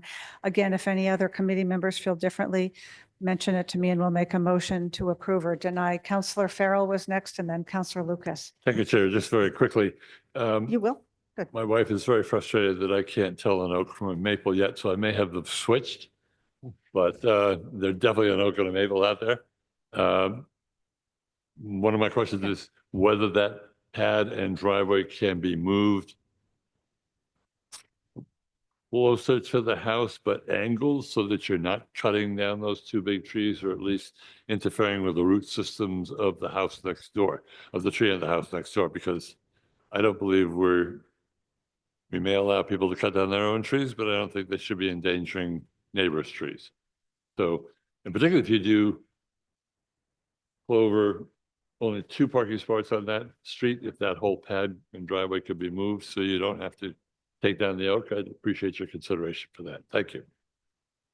So you're getting mixed messages. Many of us think that that would also probably be a better plan, and one of us thinks that would be better not to. I'm just going to quickly add that Councillor Lobovitz, who is in this ward, who's not here tonight, also would like me to ask you if you can commit to using a pervious surface for the parking areas, whether they're just 1 or 2, but that's another thing to add into your list. Councillor Lucas. Thank you, Chair. In his absence, I will move hold on his behalf, keep the public hearing open, and if I could just recommend, make sure you communicate the plans with your neighbors. Okay? Absolutely. Thank you. Thank you. A motion has been made to hold this item. All in favor, say aye. Aye. Is anyone opposed? Abstaining? Thank you. We will see you again. Can I ask clarifying questions? Yes. So is the recommendation from the commission here that we move 2 spots to the Clark Street entrance and leave them? Because we can. The driveway exists. We could have left those 2 spots there. We were moving them there to remove the current paved so that we have more grassy surface. We kept the 4 stalls because that was a requirement by the town. We can drop that down to 2. I think it's reasonable to have 2 per unit, but if you all feel that's not required, we can drop that. Again, we were trying to fit in with the requirements, what was the best layout. But if you tell us otherwise, we can break them into 2 and 2. We can just have 2. We're totally open to that as long as we can get our structure done. We've been holding on this for 2 years, and I live in the community. I want to save this property. I saved 150 Ridge, but we really would love to get a clear guidance from you, and we'll come back. But I'm sorry to say that you did not get unanimously clear guidance from us tonight. Many members were suggesting you look into that configuration, and one in particular, who is one who doesn't like extra parking, didn't. So we are not unanimous in telling you what to do, but there were enough comments that I could see that this was not going to go forward tonight. So it just needs a little more thinking, talking. You can talk with planning, you can talk with your ward counselor, you can talk with your team, and try and come back incorporating some of these questions around parking, trees, etc. Thank you. Next up, number 476-24, which is a request to allow a retaining wall exceeding 4 feet in height at 52 Kingston Road. I'm just going to say we can consider the next 2 items together because there's a retaining wall that connects them. And the next item is 277-24, which is a request to allow a retaining wall exceeding 4 feet in height at 166 Plymouth Road. I think we need to talk about them together. We will vote on them separately, even though they are connected. So are you here to talk about Kingston and/or Plymouth? Yes, I'll speak about both, but I'm Andrew Gordon, the owner of 52 Kingston, and my neighbor, Alan Jensen, is on Zoom, so he can chip in as needed. You must be Andrew Gordon. I'm Andrew Gordon, yes. Now, I don't share the audio on the Zoom, right? Because that'll give feedback. So can people hear me on the Zoom through this microphone? Yes. Okay, and so I want to share the screen. Yes, you can do that too. The clerk will give you permission to share your screen. You have to accept it, I believe. Okay, Oh, you can just share it. well, let me just see what happens. Here we are. Yes. And then let me, see if I can move this, get the slideshow. Okay, so I'm presenting on behalf of myself and my neighbor and my wife and my neighbor, Alan Jensen, at 166 Plymouth. I'm at 52 Kingston. We're seeking a permit to replace a damaged and unrepairable lower of 2 retaining walls behind our house. Here are views of them today. The situation is somewhat unusual, as you mentioned, because the wall we're planning to put in that will encase and bury the lower wall at the same height of it will also extend onto our neighbor's property, and I'll explain about that. The photo on the right shows a closer up view of the lower of the 2 retaining walls. You can see the fence of the upper wall just above it, and I think you can see that one of the struts or the braces has been damaged. I'll show a photo of that in a minute. The photo on the left was taken by the city engineer in April, and it's useful to see that there's a very steep grade coming down from our property, between our 2 properties, or on the other side. And my abutting neighbor on the other side, Alan Nogi, is also on the Zoom. But if you look going from the left over towards the lower wall, from the far side of the 166 Plymouth property, it's a much less steep grade, which is why we're proposing to access the site for putting in the new wall from our neighbor's property and then building it back out from his property. So here's what happened 2 years ago. It's been a long slog to get to this point, and we're very anxious to move forward because there's a danger of the wall failing, which would impact the upper wall in which our deck is anchored, which is connected to the house. So a huge tree fell from 166 Plymouth. It had two large trunks. One fell on the top of the lower retaining wall, you can see on the left, and the other one fell behind the retaining wall, but snapped, as you could see, one of the supporting braces. So the insurance company judged this a total loss and had to be replaced.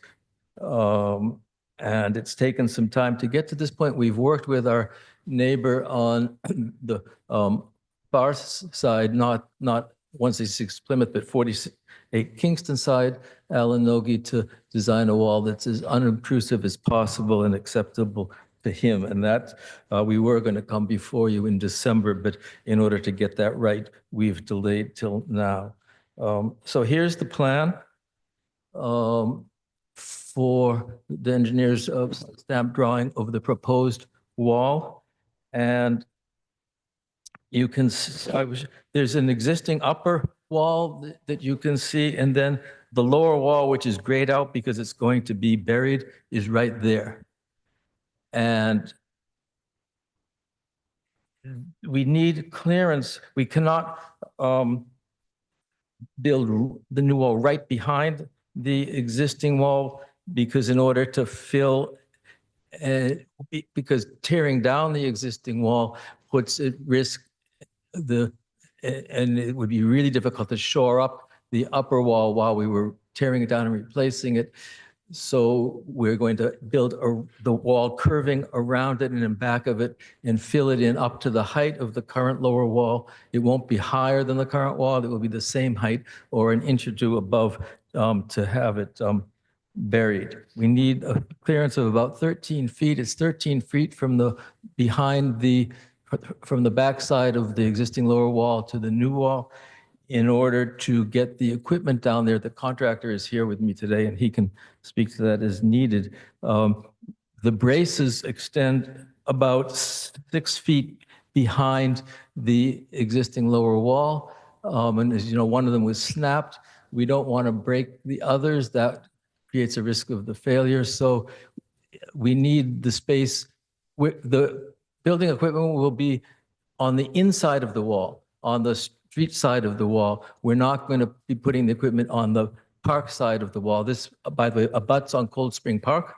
The far line is the property line with Cold Spring Park on the right-hand side. And we do not want to put heavy equipment down. Closer to the park is also a very large tree we want to stay away from. So it's going to be built from the inside of the wall up, and we need that clearance space for the equipment to avoid breaking the braces, which will eventually be buried, and the whole existing structure will be stabilized. You see there's a curved design on the upper side abutting to 48 Kingston. This was modified from an earlier plan made by the insurance company engineer that would have run back at a right angle and been much more obtrusive to the view of the park from 48 Kingston and to also people on the path in the park. And so we've modified it to minimize that.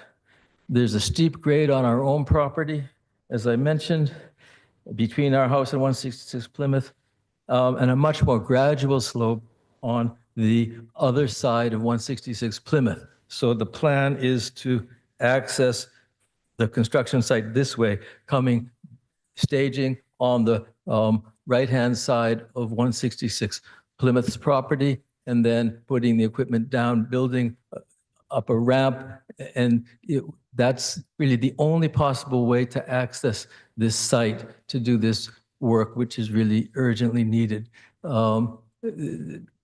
We can't access from our property safely or reasonably, or from 48 Kingston, and we can't access through the park. That would be logistically really difficult. We considered turning the wall at a right angle on our property rather than building it, as you see, straight across to 166 Plymouth. Those two alternatives are roughly cost neutral. But in view of the 2 to 3 months of disruption to our neighbor at 166, working beside and behind his home, and also the easier logistics for getting in and now getting out if we build the wall straight rather than turn it at a right angle. We're doing this, it will give some small benefit. A bit of land will be leveled and raised on the inside of the wall behind 166 Plymouth. So we feel that this, and I think planning agrees, they'll speak for themselves, that this wall is the minimum structure necessary to allow a property, given our constraints, to be used reasonably. And this retaining wall will also assist in stabilizing the soil, given the grades of this and adjacent properties. And we will prepare, as requested, a construction management plan to before getting a building permit, of course, after or if you approve this. And I'll also work with our neighbor, Alan Nogi, afterwards on perhaps putting in some shrubs and things on the park side of our wall to help with the view from the park. Thank you. Thank you, Mr. Gordon. Is Mr. Jensen going to present also, or is that a This is the presentation, but Alan, if you want to say anything, please. You don't No, ma'am, have I to, don't have Mr. anything to Jensen, add. only if there's anything he missed. Go ahead. No, ma'am, I have nothing to add. Thank you, ma'am. Thank you. Am I then to assume that you don't have a planting plan or a grading plan now to show us? A planting plan? Yeah, you said you were going to be talking with your neighbor, Mr. Noji, later about plantings later. Does that mean there's not a planting plan to show what this will look like after you take down these two falling apart walls and replace it with a new very high wall? And by the way, what is the material of the wall? Do you have an image of what that's going to look like? No, No. they're concrete blocks, shea concrete. Concrete blocks? Yes. Okay, we need to know these things. Or it's Well, the helpful. contractor can speak to that. I thought you were done with your presentation. I'm sorry. Are you going to speak too, sir? Well, you asked the question, so I'm, You can come to the microphone. Good evening. I'm Ken Podolsky. I'm the owner of K&N Construction. I am also with the engineering department of Commerce Insurance for these projects. So on this, we had a team of structural engineers look at the existing wall and the existing deck, not knowing, and also the house and the slope. It is not feasible to touch those two wooden walls, because even when they were built, they should have never been built. They can't hold up that much weight. So the plan and also the insurance company is paying, Thank you. sorry. The insurance company is also paying a portion of this. So the old walls do not come down. The upper wall will not be touched. It stays. It's visible. The lower wall, which on the prints shows a height of 136, will remain in place and be buried in place. The new wall retaining height is 136, which matches. The 13 feet that this wall will move forward is the minimum amount of feet to leave the bracing for the existing wall and allow machinery. And also, this is called a bantered wall, where the blocks on the bottom are much wider than the rest of the blocks, and the weight of the soil on that lower footing block is what keeps it vertical. So we need that mass of dirt to keep the wall vertical. The wall, which there should be plans from Shea Concrete, and it's designed by Shea Concrete through a structural program for the volume behind it, shows, and the calculations are on that print, the area we need. So that 13 foot and change is the smallest amount that can be left there.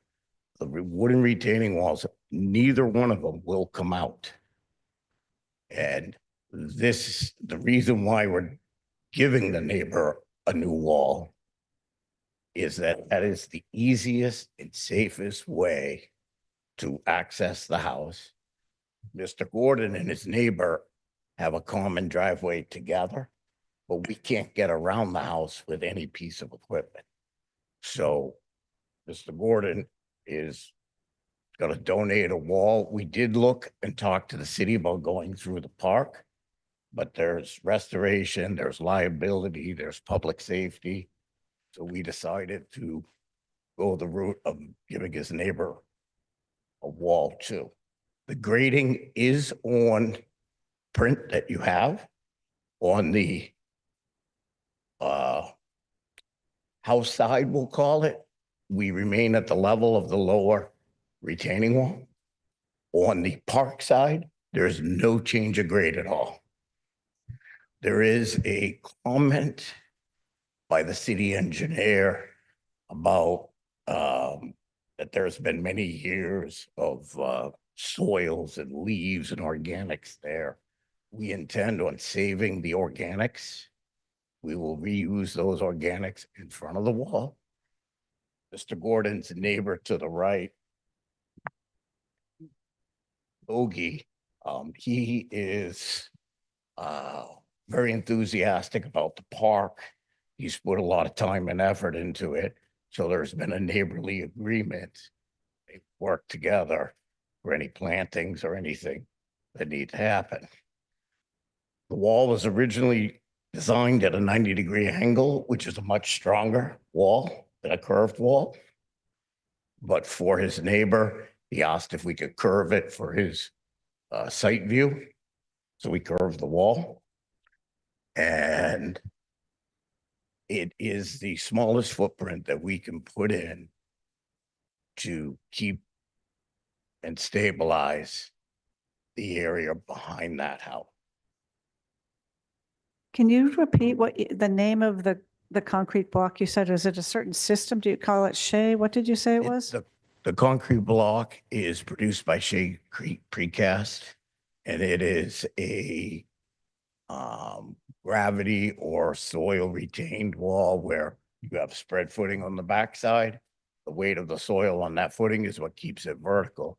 There should be in the package, I'm not the best at zooms and everything, but there are drawings in here from Shea that show the wall. Okay. Somewhere in the package. Can't quite read the grades on the screen or quite picture. So before we hear from planning and the counselors and the public. If you enlarge it, you should, because on my tablet. Sorry? I don't know if you can enlarge it again. I'm not, but I have the same plan here. And if you enlarge it, You can do that. the grading is there. There's also a note that says that there's no change in contours on that side of the wall. Okay, so what you're doing is there are two falling apart wooden walls that you're saying you can't remove. I had thought they were going to. Right now there are two, aren't there? Walls. One was damaged by a tree hitting it. Correct. Upper wall still exists. Yes. Upper wall is only about 4 feet high. The lower wall is much taller. So again, this is insurance money too. Insurance company is not going to pay, and that is out of the scope of this project. So are you leaving both the walls in or taking one out? The wall is removed. That's what I thought. Abandoned and buried. You're going to bury them and, One, just one.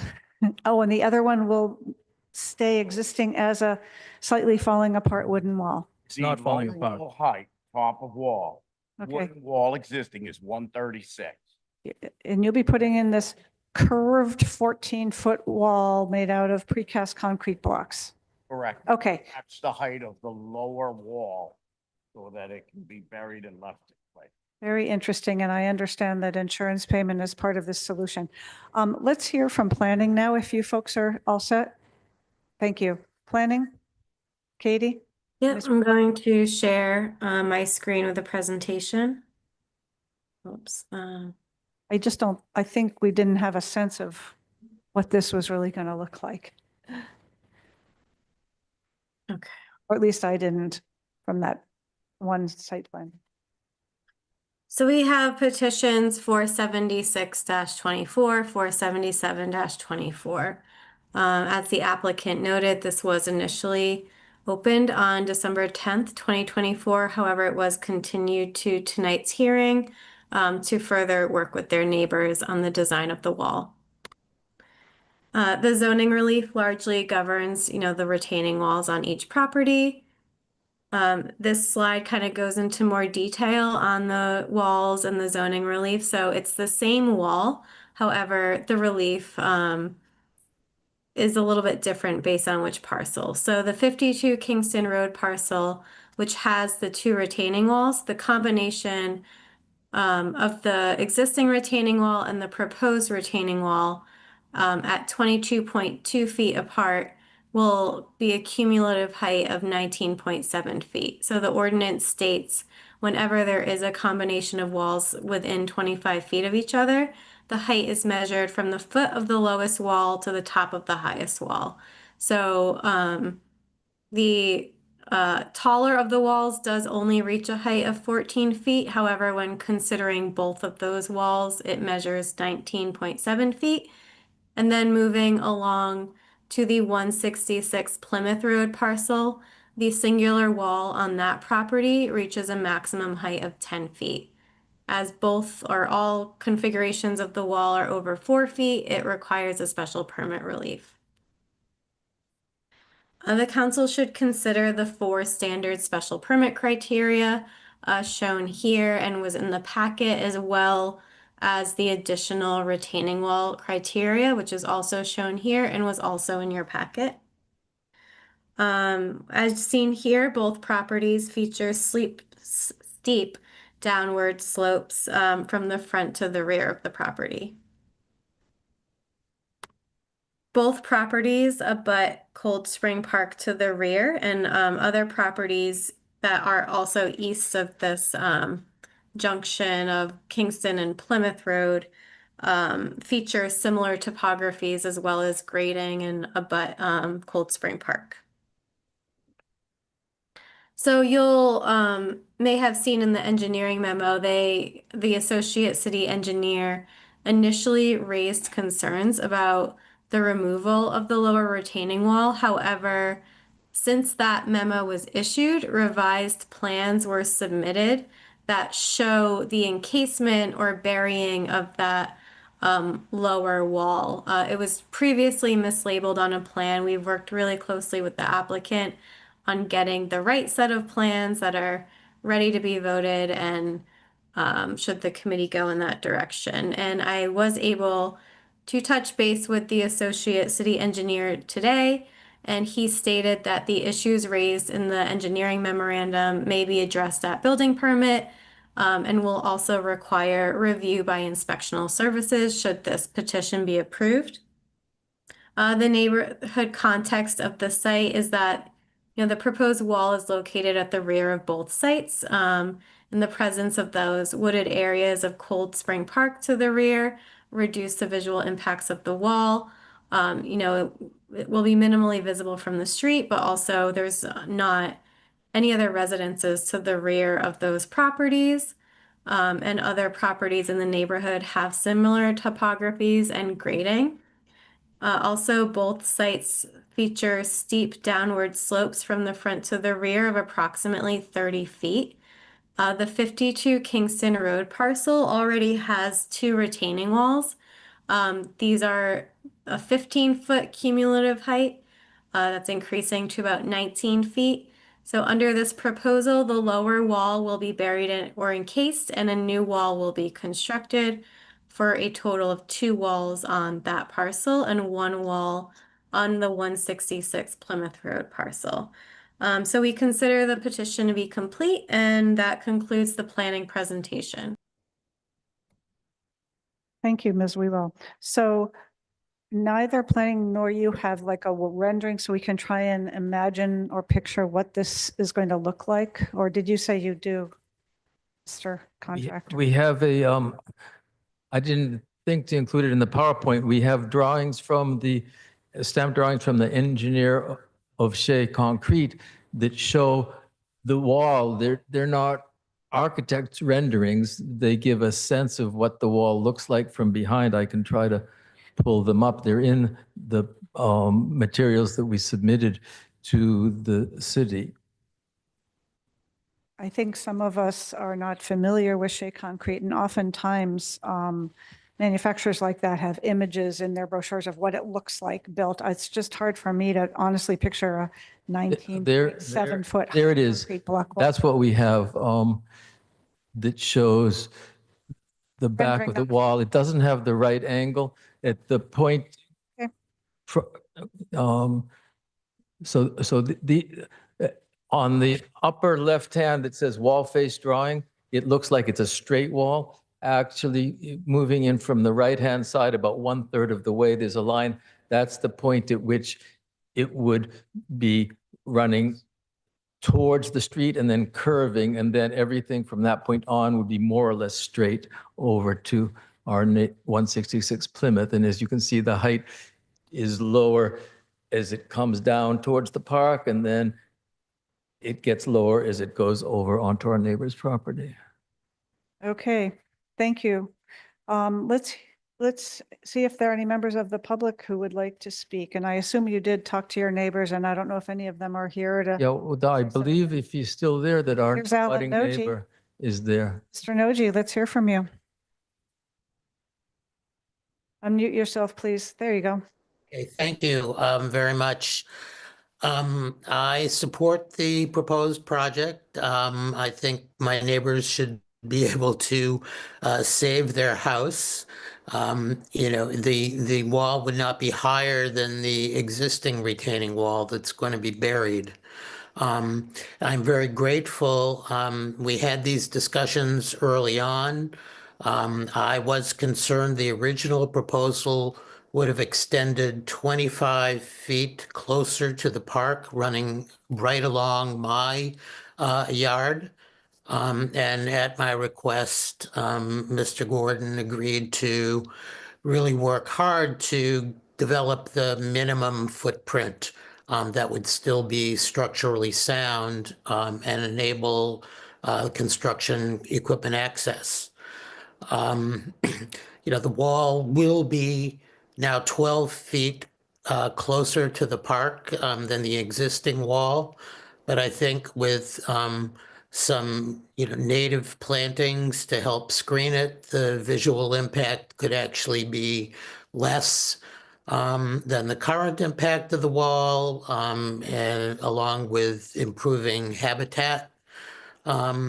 As I think you all know, I have a lot of concern for the park, but I'm speaking here as a private individual tonight and in support of the project.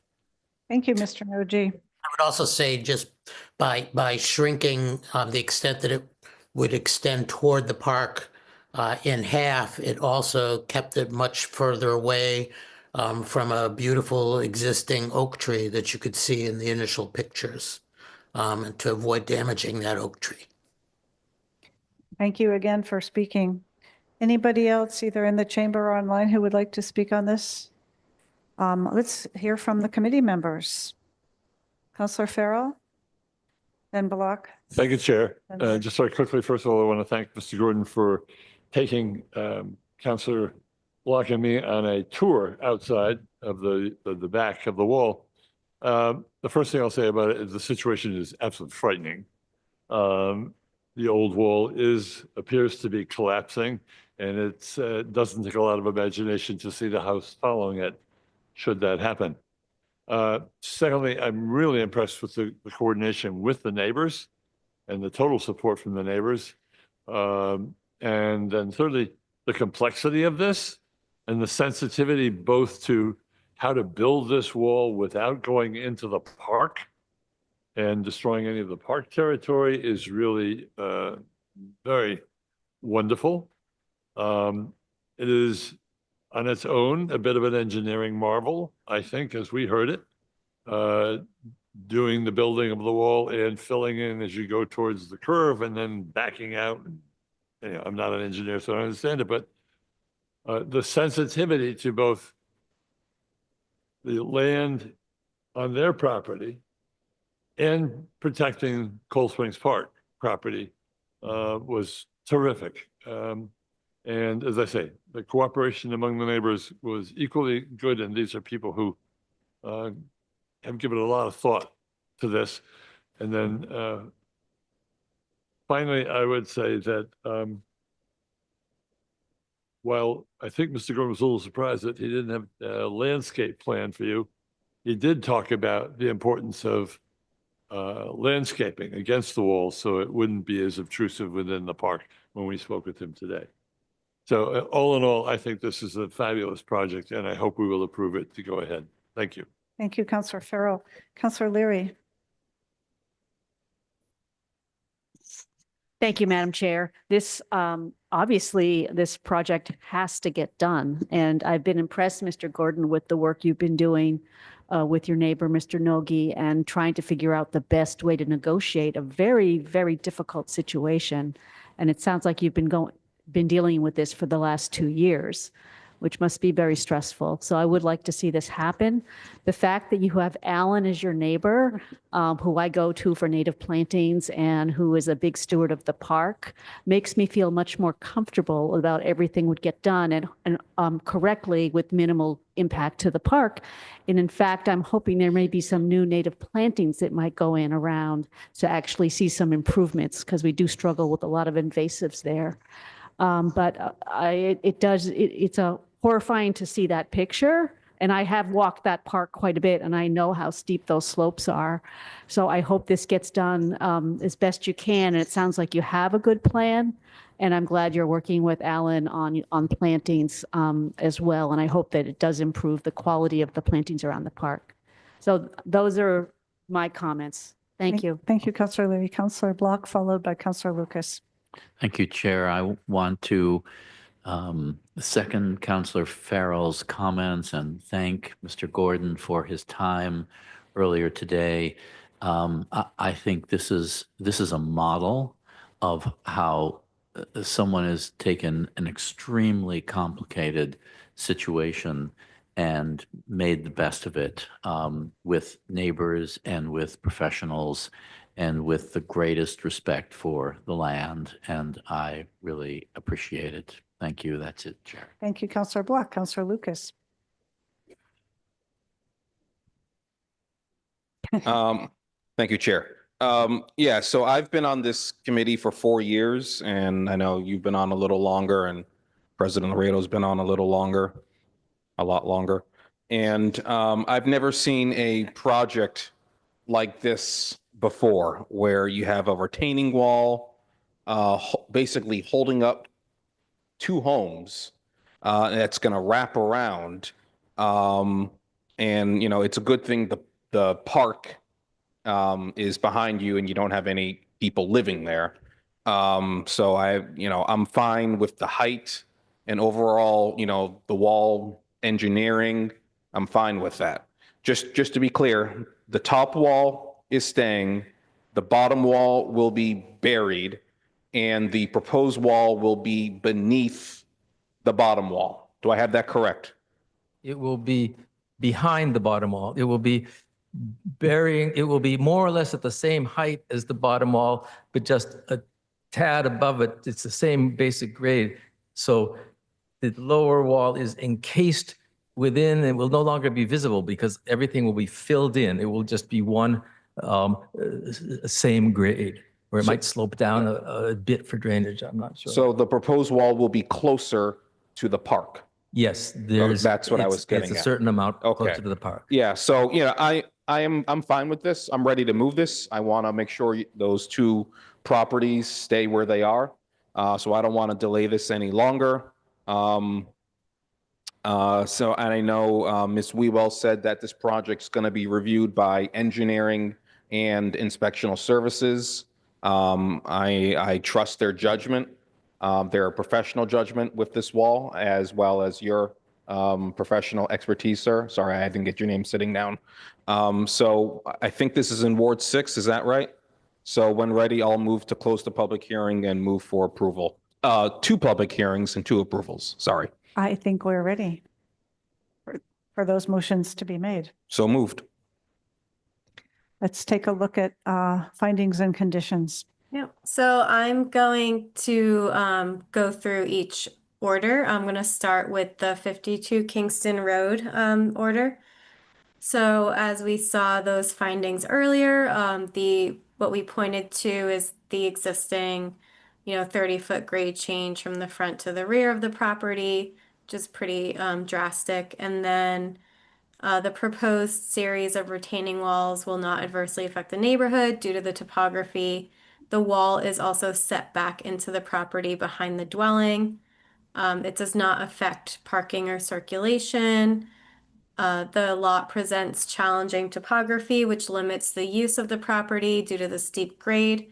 It could not be improved without the implementation of the system of retaining walls over 4 feet in height. And, again, it's located to the rear of the property and will be minimally visible from the street. And it allows the property to be reasonably utilized because the site as it exists currently has a steep grade. Moving down to the conditions, we have the standard plan referencing, the standard building permit condition, the construction management plan condition as recommended by engineering, and lastly, the occupancy certificate, which closes out the building permit associated with these walls. So should I move on to the second one? Yes, please. Okay, I don't see any questions. great. So moving along to the 166 Plymouth Road parcel, same findings, same wall, just different sort of relief that this is just one wall exceeding 4 feet. Same grade change, same, design of the wall. It's set back into the lot, does not affect parking or circulation. The steep grade of the site, kind of prevents it from being used. I'll have to change this. And it's the minimum necessary to allow the property to be utilized because the site has a steep grade already. Same conditions, same plan that is being referenced because it shows both properties. Building permit condition, construction management plan, and same occupancy condition. Thank you, Ms. Wewell. Scott, can we do a voice vote to close the public hearings on both of them? But then I would vote on them separately because they have slightly. So why don't we do that? Let's just take it for expediency's sake. Let's take a voice vote to approve the motion that's been made to close the public hearing on both of these projects. All in favor, please say aye. Aye. Is anyone opposed? No. Good. We will then consider each one separately. First, we'll vote on number 477-24, which is 166 Plymouth Road, and we'll do this on a roll call. Counselor Block? Aye. Counselor Downs? Aye. Counselor Farrell? Aye. Counselor Kelly? Abstain. Counselor Leary? Aye. Counselor Lucas? Aye. Counselor Laredo? Aye. Motion passes. Great. And now let's vote on number 341-24, which, oh no, sorry. I did it wrong. That was 477-24. That was 166 Plymouth. Now we'll do 476-24, which is 52 Kingston. Counselor Block? Aye. Counselor Downs? Aye. Counselor Farrell? Aye. Counselor Kelly? Abstain. Counselor Leary? Aye. Counselor Lucas? Aye. Counselor Laredo? Aye. Motion passes. Great. Then it will go before the full city council soon and be voted on. Thank you very much. I appreciate. Tough, challenging project. Lots of work. Good luck. Yes, and I appreciate the visit. I thought these two gentlemen were coming to ask me to vote for them when they rang the doorbell today and said they were from the city council. I said, what a coincidence. I'm going to be seeing the land use committee tonight. Well, it wasn't a coincidence. Thank you. You happen to be there. We really like to ask them to organize that ahead through the planning department or me. So lucky for them, you were home. Okay, our next item is number 341-24, which relates to extending a non-conforming two-family use at 52-54 Hatfield Road, West Newton. Mr. Morse? Hello, my name is Jim Morse. Make sure that microphone is on and try and speak into it so we can hear you. And then you get recorded too. My name is Jim Morse, and I'm the owner of 5254 Hatfield Road. My architect, Joao Lopes, is on the Zoom call so that he can present the plans. Yes. So what we're proposing is basically to make each unit, to combine the basement and the first floor as a single unit, and then to extend the attic and combine the attic and second floor as another unit. So both of them would be 3-bedroom, 2.5-bath residences. And we have a proposal for a garage, single car garage on the property. And we would extend the back porches that are existing to make them part of the living space. We're doing this all staying under the FAR requirements, but we do have some relief requests that are outlined by the planning department. If you would like to see the architectural plans, I think that I'd ask Joao to present. Joao, can you come on and unmute yourself and share your screen with whatever plans you'd like to show us? Sure. I'm João Lopes. I live in 25 Meritorious in Lowell, and I architect for this project. Let me share.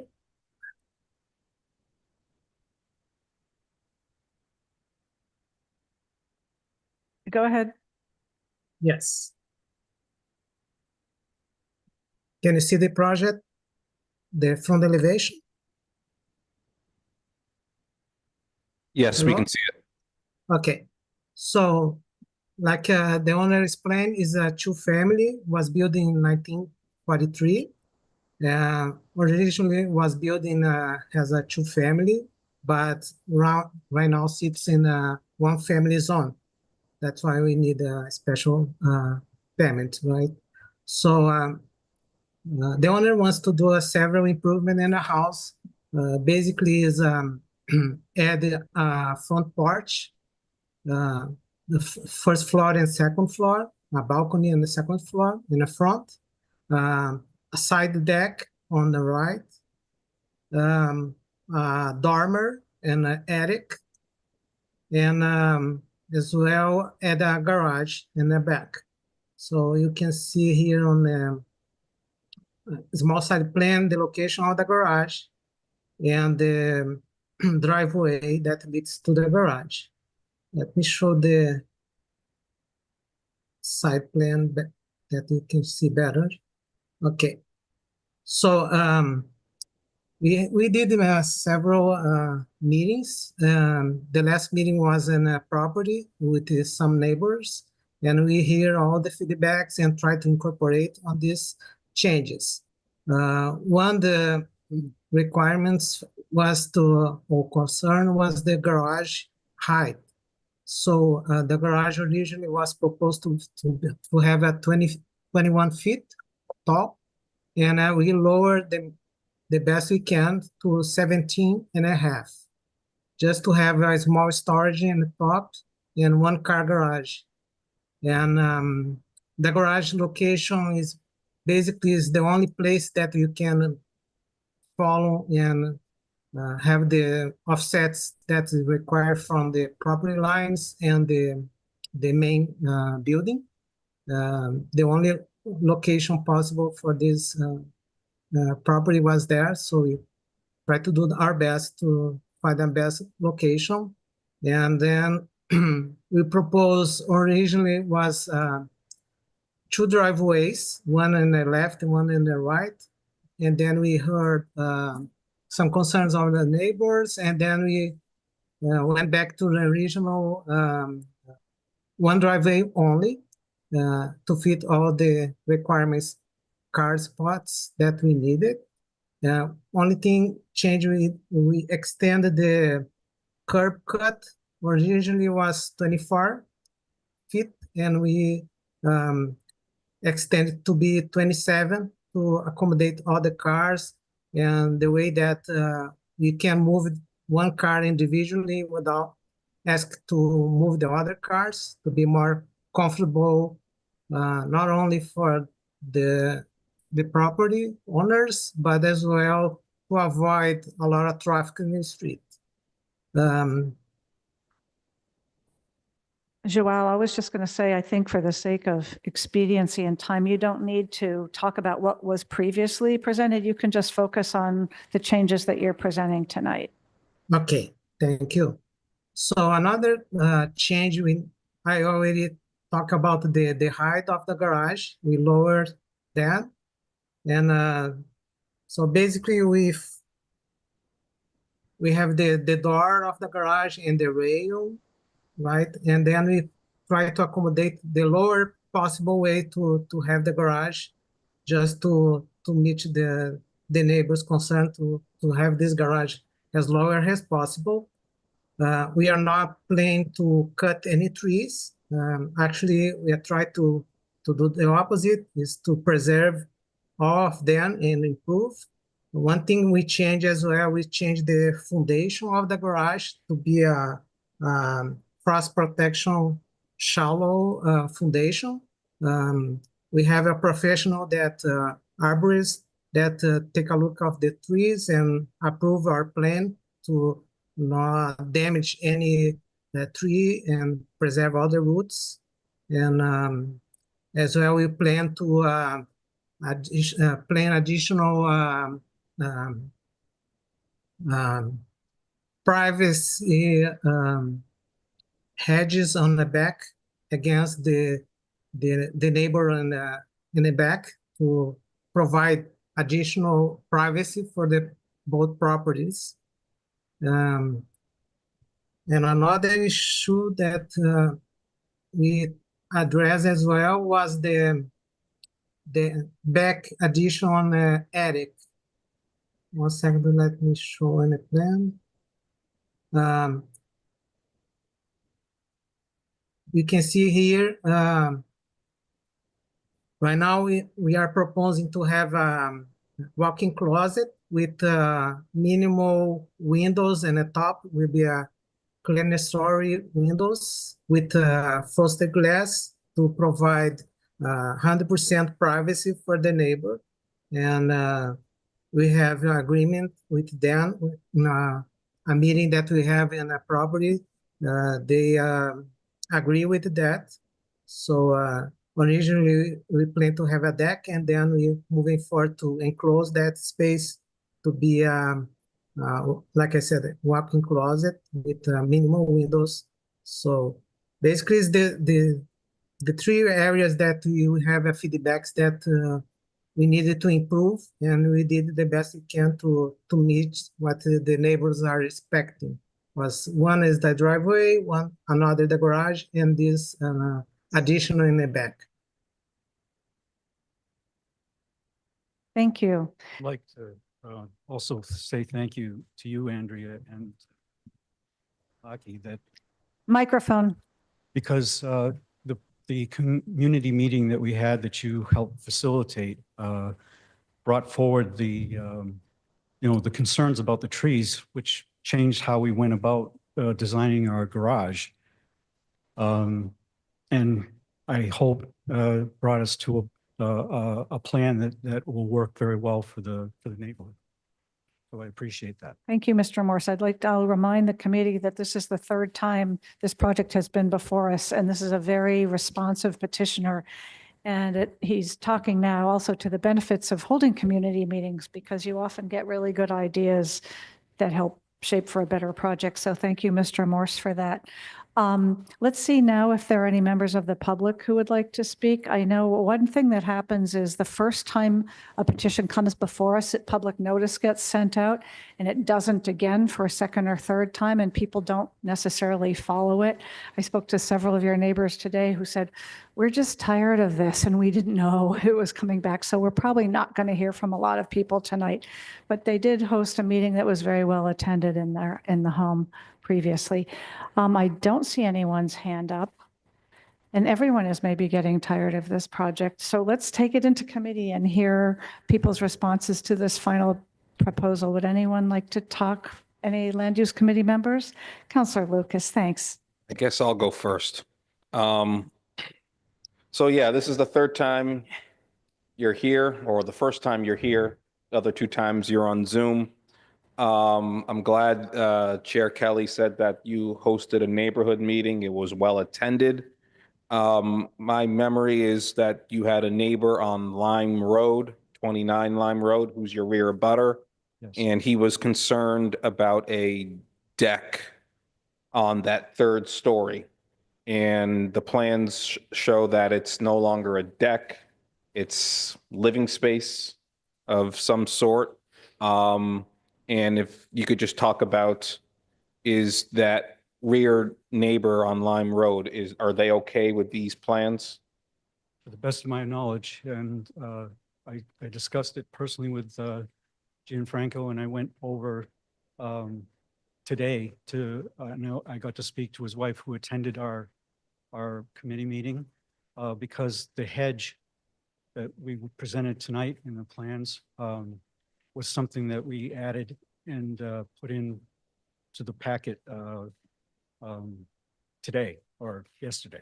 In case any of us missed it, he did submit very late for us, and I have already reprimanded him for this, but he at least submitted an updated planting plan where they're putting planting on his property rather than relying on it on the abutters, which helps with the screening issue. And But we got it today, so Yeah. people may not have noticed that yet. And you being a professional landscape architect and site planner, what are your thoughts on these plantings, or do you want to reserve that for later?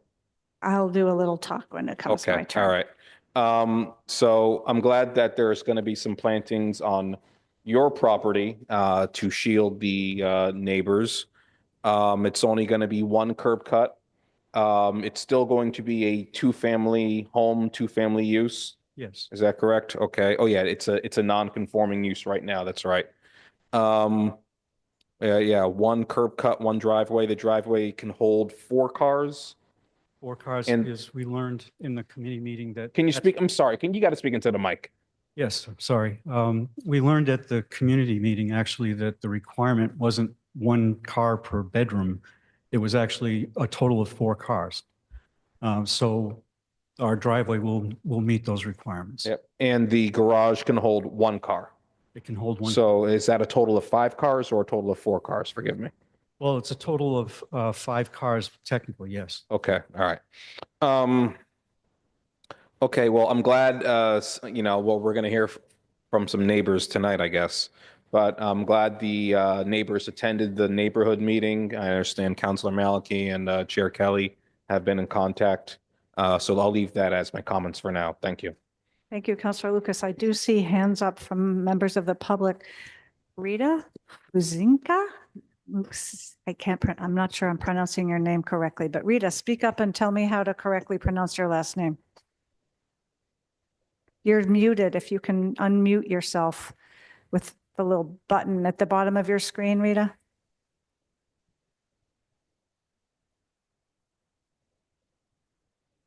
Yeah. There you Yeah, go. hi. Perfect. Thank Can you you. hear me now? Yes, we can see and hear you. Okay, thank you. Just give us your Hi. name and address, please. Yes, hi, my name is Margarita Muzykina, and I live next door at 60 Hatfield Road. Thank you. Go ahead. Mhm. And I'd like to thank you, James, that they made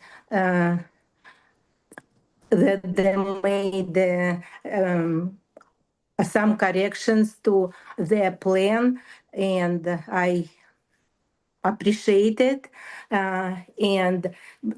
But still, I have a few concerns about the garage they're planning to build. I think it's a very small lot, and actually there is, in my opinion, there is not enough room to build the garage, and yeah, and we didn't see the site plan today, but I was looking again at the site plan which was presented before, and on this plan you can see that there are a few big trees on a back line, and also 5 big trees along the garage, and also 4 big trees along the driveway. And my concern is that because of this garage, the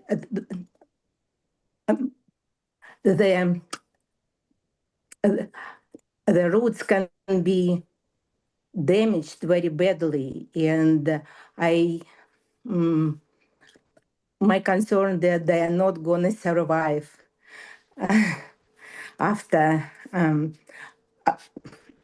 garage is built.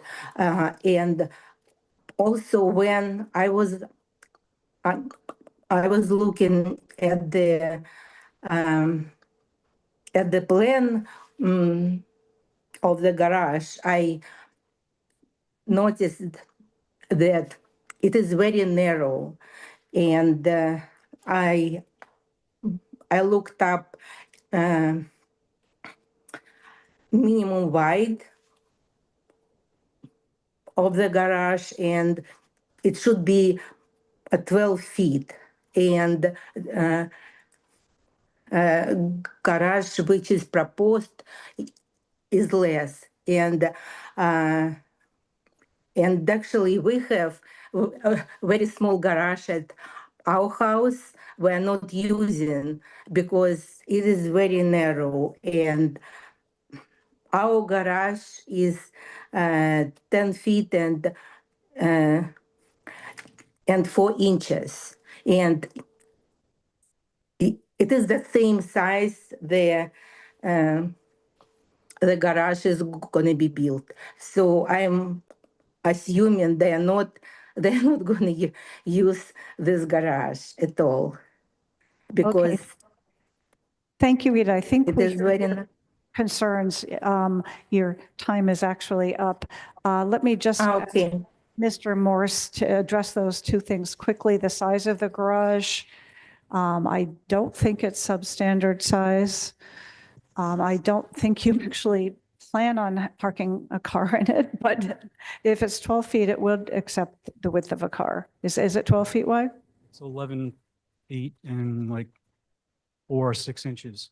Joao can confirm that. Joelle, would you like to talk about that? And also about the trees, that is a concern. And if Councillor Maliki is still on, I'm sure she'll talk to it. I can a little bit, but Newton's tree ordinance doesn't allow you to damage the roots enough to damage a tree, even if it's on the neighbor's property. So that would be something that would be covered too. And I don't know if you're planning, if you've been looking at that already. Have already Yes. engaged a arborist who came to the house. And when Joao was talking about the insulated concrete slab that would be the foundation, the reason for that is so that we could actually excavate by hand and have an arborist, if we were to expose any tree roots, that they could be actually attended to surgically, like he would bring in heavy machinery and violently excavate. That would be much more of a concern. And so that letter was reviewed by Mark Welch with the Tree warden. Great. and he was happy with it. what we had proposed. Thank you. And trying to move on. The size of the garage, Joao, is adequate. It meets code, it meets standards. It's not officially undersized. Joao? No, meets codes is, yes. Yes. It's deep enough, wide enough. It's small, but meets the code. Thank you. But thank you for raising those are both important concerns, Rita. Joan Marie, you're next. Thank you. Thank you, Andrea. First of all, I want to thank James and his architect for meeting with the neighbors, for really making an effort to make some changes to the plan. So I do appreciate all the effort that he went to. And there's just a couple of things. I can't speak to the garage, though I'm not really an architecturally inclined person, so I do appreciate the neighbors' concerns about that. I'm very happy to hear that the number of parking spaces is reduced. I was kind of horrified when I heard that, 6 to 8 cars could be parked there. I thought that seemed to be pressing the driveway down to the garage, which has to be lodged in the back left-hand corner because of the way the site is. So that just was a bit of a concern to me, but it sounds like maybe that's being addressed. And I'm very happy about the back of it, that has been addressed, because it sounded like before there was a porch that was basically able to peer over into the neighbor's backyard, which I don't know if Alex and Gianfranco are here, but that was a major concern for them. But what I wanted to just bring up, one other point, is that we have a water problem in our neighborhood now because of all of the basements that are being dug. And currently, I noticed, James, that your pipe recently the pipe from your French drain had been draining out into the side yard, which is where I think you want to build like a porch or a deck, some kind of a deck. And I'm just concerned about the drainage situation. The neighbors across the street that have a new house have been having problems with their drainage system that the developer put in. So we have a very high water table in our neighborhood. So that was something that I just wanted to bring up before, with all the rain, like we're going to have rain on Thursday, it becomes an issue for the entire neighborhood when the systems that are in place can't support the water mitigation in these properties. Thank you. That's all I have to say. Thank you, Joan. Drainage is something like planning considers, we consider, and really the city engineer considers.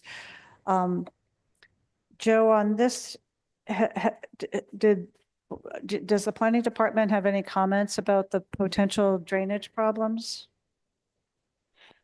No, as far as I see, there's no added impervious surface over 400 square feet triggering stormwater review, as they're largely keeping within the existing footprint.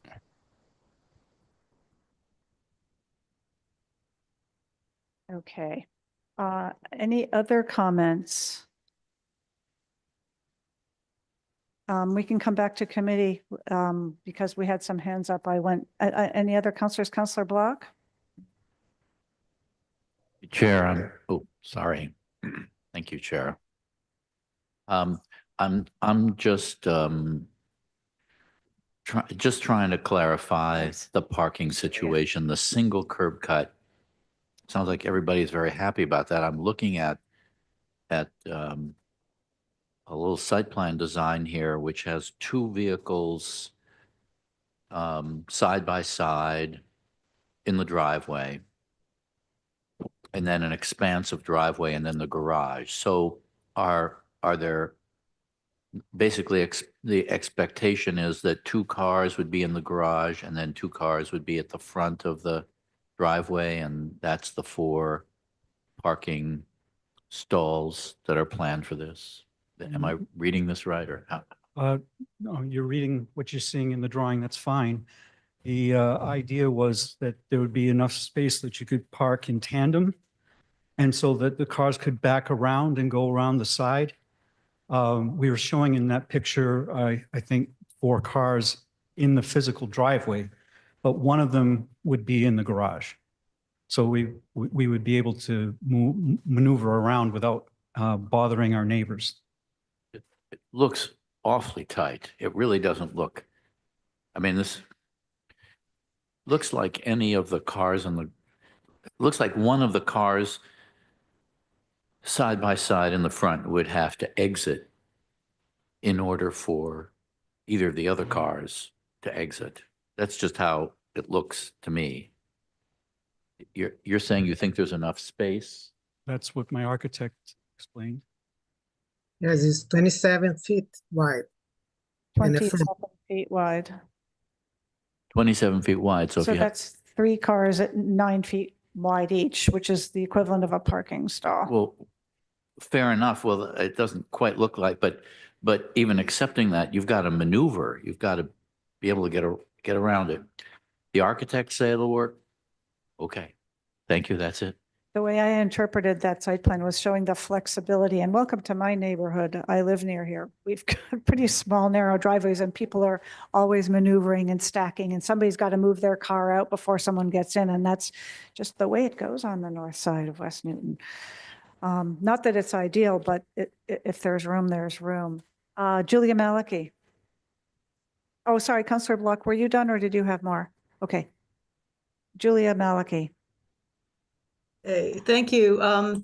I was just hoping to see at this point the arborist report and the tree protection plan, and I don't find it in either the folder for the special permit or I don't see a tree permit folder in NewGov either.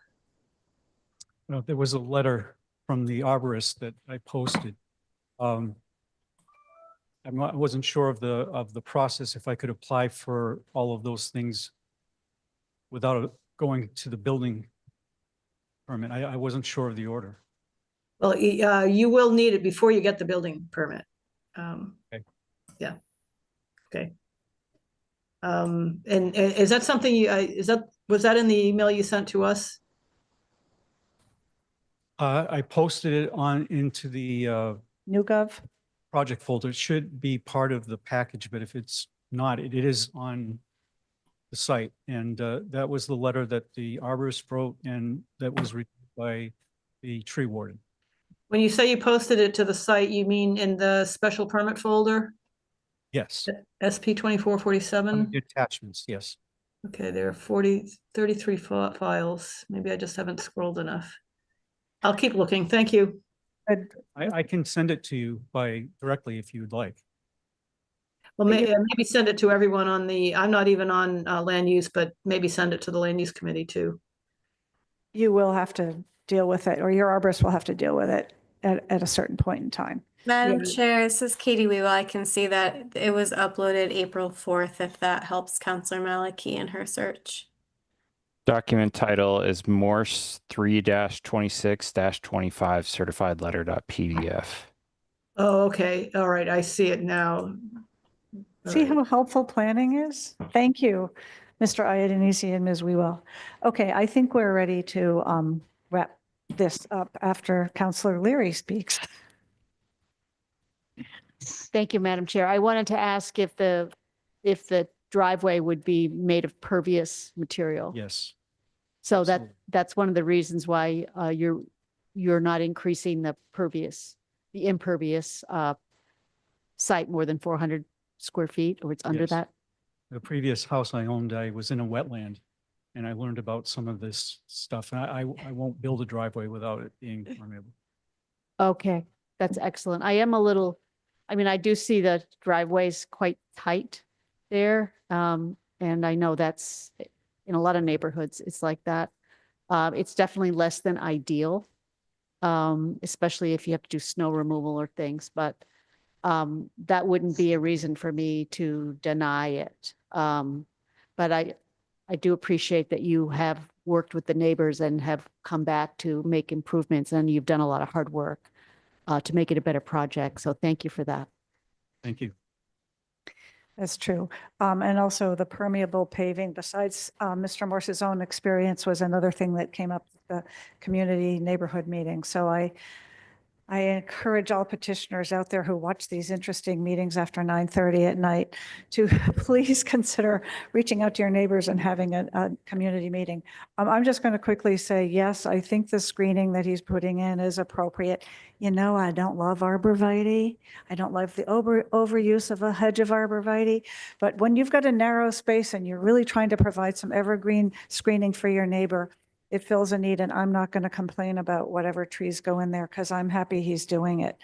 The two things that still disturb me something or worry me a little about this project is that it's 3 stories, which we don't usually do. It's not a 3-story neighborhood. It's lower than the 36 feet high, but one of the concerns of many of the neighbors is there's only one house on their street and it happens to be right next door and it's not in good shape and it is 3 stories high. And they're imagining that if we permit this 3-story building, that it's going to allow other development to go 3 stories in this pretty low density neighborhood. I wish it weren't. I wish it were 2.5 stories. I wish somehow that space in that closet could be a half a story, not a whole one. And the other thing about that, and I don't think it's really our purview, it will come when you want an occupancy permit and a building permit, is I believe you said the 3rd floor is part of the 2nd unit in terms of livable space. You're combining the 2nd, and so there's a livable space up there.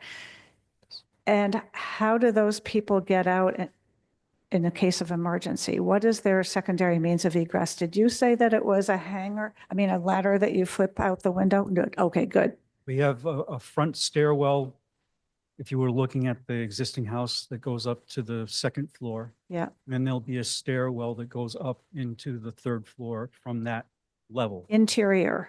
Yep. One. Interior. And so I guess I'm asking, what's their secondary means of egress in case of an emergency or fire from the 3rd floor? There's a rear stairwell that Oh, 2 interior. there are Okay. 2 interior stairwells. Good, because I didn't want people to have to try and climb down an escape ladder out a window at the top of a closet in winter if they had a broken leg. No, So I hear. those were my things, but I already said I applaud you and for your patience and how much you have tried to change this and make it better.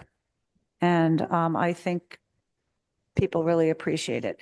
I did speak with some of the neighbors today who couldn't come. I think the 3 stories is still a little bit of an issue. We've heard about trees, but I think we're ready to vote on it. And if I weren't the chair, I would make a motion to approve. So I'd appreciate it if someone else would do that. Maybe someone from either Ward 2 or 4 next to me. Maybe the counselor from Ward 4 would do it. I'll move to approve on your behalf. Thank you, Counselor Block. We need to. I'll move to close the hearing. public hearing. So moved. All in favor of closing the public hearing, say aye. Aye. Okay, let's look at your findings and conditions planning. All right. The proposed findings are that the specific site is an appropriate location for the 3-story dwelling as proposed, as the resulting height in stories will appear similar to a 2.5-story dwelling given the sloped roof and dormers. Secondly, that the proposed addition resulting in a 3-story structure will not adversely affect the neighborhood, as the dwelling will remain in compliance with floor area ratio standards and measured height in feet. That there will be no nuisance or serious hazard to vehicles or pedestrians created by the additions, that the proposed additions resulting in a 3-story structure as the changes to the parking and circulation on the site will meet by right standards under the zoning ordinance, that access to site over streets is appropriate for the types and numbers of vehicles involved in the additions as the required parking is provided on site, and lastly, that the proposed extension of the non-conforming 2-family use is in a single residence and non-conforming front setback is not substantially more detrimental than the existing non-conforming use to the neighborhood, as the additions comply with the by right standards for floor area ratio, which is intended to measure the bulk of a dwelling relative to the lot. The proposed conditions are the plot plan, and there are 2 separate architectural plans as they were split, showing the garage and showing the principal dwelling, but otherwise standard condition for plan matching for issuance of the building permit, subject to registering the copy of the order and planning ensuring that the plans match, and the standard condition for the certificate of occupancy, making sure that a statement certifying compliance with condition 1 is submitted and that a final as-built is submitted as well.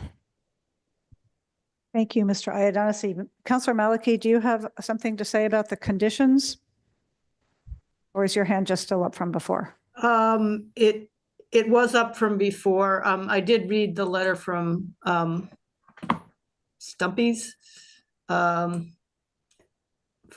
out of Ashland, and I'd just like to be, well, this is tree ordinance compliance, but like to be sure that he will be on site to supervise any excavation that's happening, because it sounds like he's saying that you could damage roots less, but it's not saying they won't be damaged at all.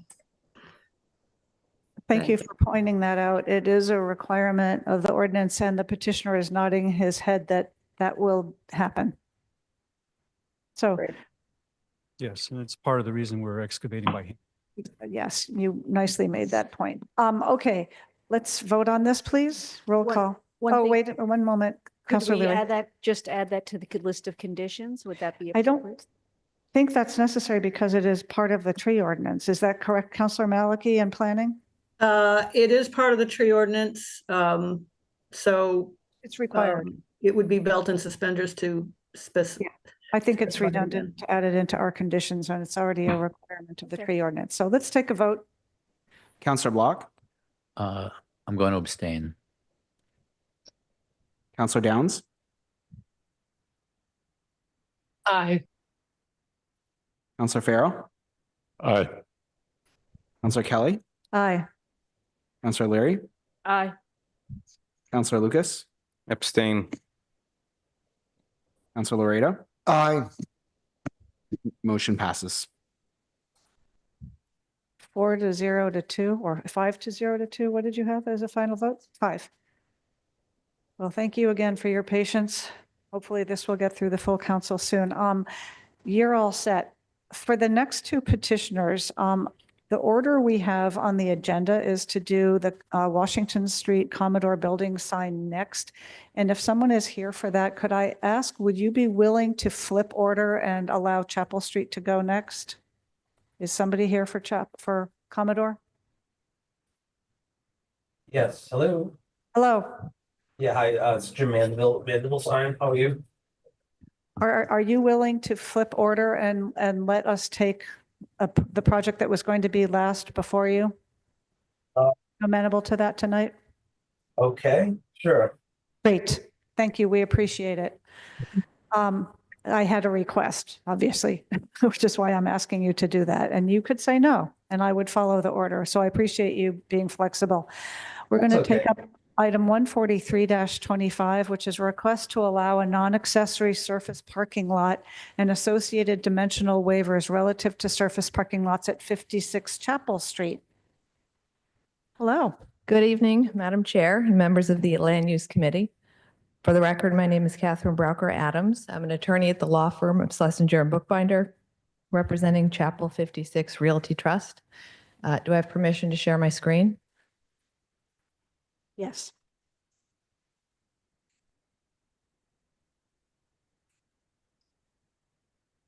We're joined this evening by Doug Avola, Vice President at Chapel Bridge Park, and my colleague, Alan Schlesinger.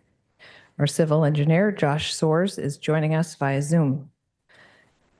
The applicant is proposing to improve what is now a vacant lot with a parking facility containing 19 stalls as well as green space.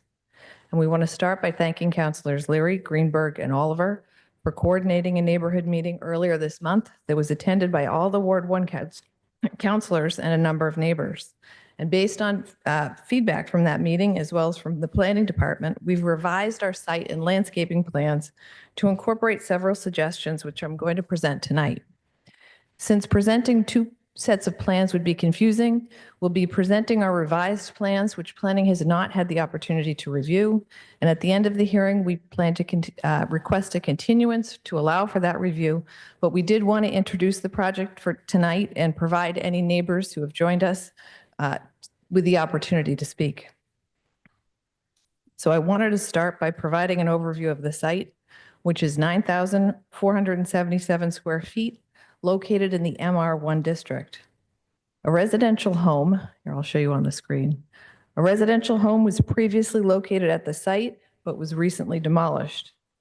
The site was the subject of a 2024 petition to build 3 housing units, but the developer opted out, which allowed an affiliate of Chapel Bridge to purchase the lot, which is located directly across from its front entrance here. Chapel Bridge affiliates now own 8 out of the 9 parcels across the street, which I've outlined in red, 7 of which are currently used for parking. Of the remaining 2 parcels, 50 Chapel has a residential home on it, and 56 Chapel is the subject of this petition. We're proposing to align 56 Chapel with the others by adding parking, adding green space, and replacing the rear retaining wall. There have been discussions with the owner of 50 Chapel, but no agreement is in place. If all parcels eventually come under common ownership, we would consider a unified redevelopment. In the interim, this proposal offers an attractive practical use for the parcel.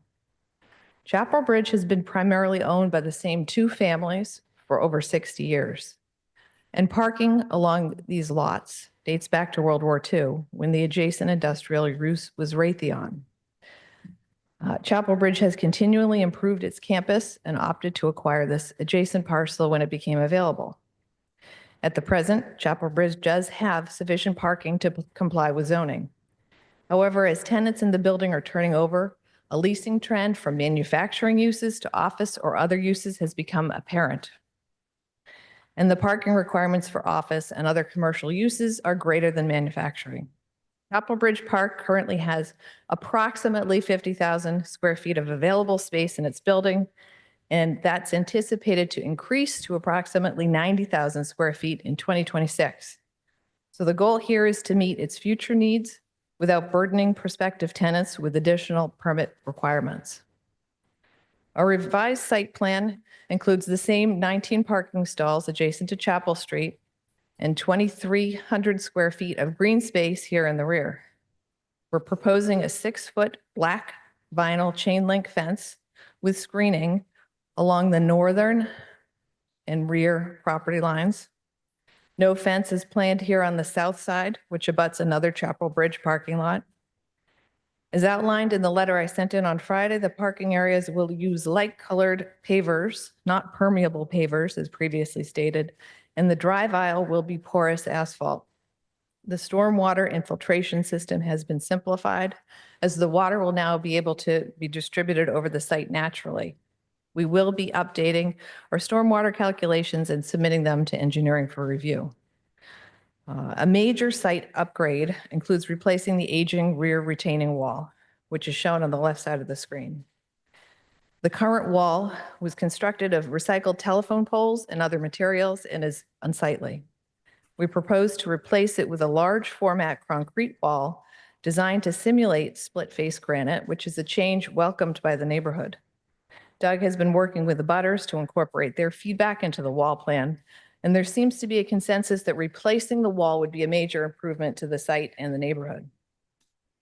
Before Doug presents the landscape plan, which he's going to do shortly, I'll briefly compare this project to the previously approved housing project, which I mentioned earlier. I just want to make a couple of points. Height. The prior project had a 33-foot residential unit atop a 10-foot retaining wall, which would have loomed at 43 feet above the neighbors behind it. Our project has no structures above the wall. In terms of setback, the previous housing unit hardscape had approximately a 12-foot setback for the patio and a 26-foot setback for the dwelling, whereas the proposed parking lot pavement area is set back 38 feet from the property line. In terms of materials, as I mentioned, compared to the 3-unit residential plan that also had 6 surface parking stalls, our proposed plan provides a lower heat retention and provides greater site permeability. We're proposing the same number of trees as the other applicant and a broader mix of shrubs. And finally, we've included a pollinator garden in the green space, which is designed to attract and support pollinators such as butterflies, bees, and hummingbirds by providing pollen and nectar producing plants. And with that, Doug is going to discuss Chapel Bridge Park's site history as well as the proposed landscaping. Advance the slides. Ideally, you can be quite brief. Hi, good evening, and thank you for your time. My name is Doug Avola. I'm the Vice President and Director of Construction for the Bullfinch Companies. We are the management company of Chapel Bridge Park, and the ownership of Bullfinch is also ownership of Chapel Bridge Park, or one part of it. I've worked there since 2003. Chapel Bridge Park very much focuses on the importance of our structure in the neighborhood and making sure that we keep in tune with the residential nature of the neighborhood. We did a large improvement of the campus starting in 2010. And at that point, we were trying to take the industrial manufacturing use look style of the campus and turning it into a more residential style campus by introducing paver pathways, removing asphalt. And so we're looking to do something similar with this site. Just move. So the first picture is the main entrance of Chapel Ridge Park on Chapel Street.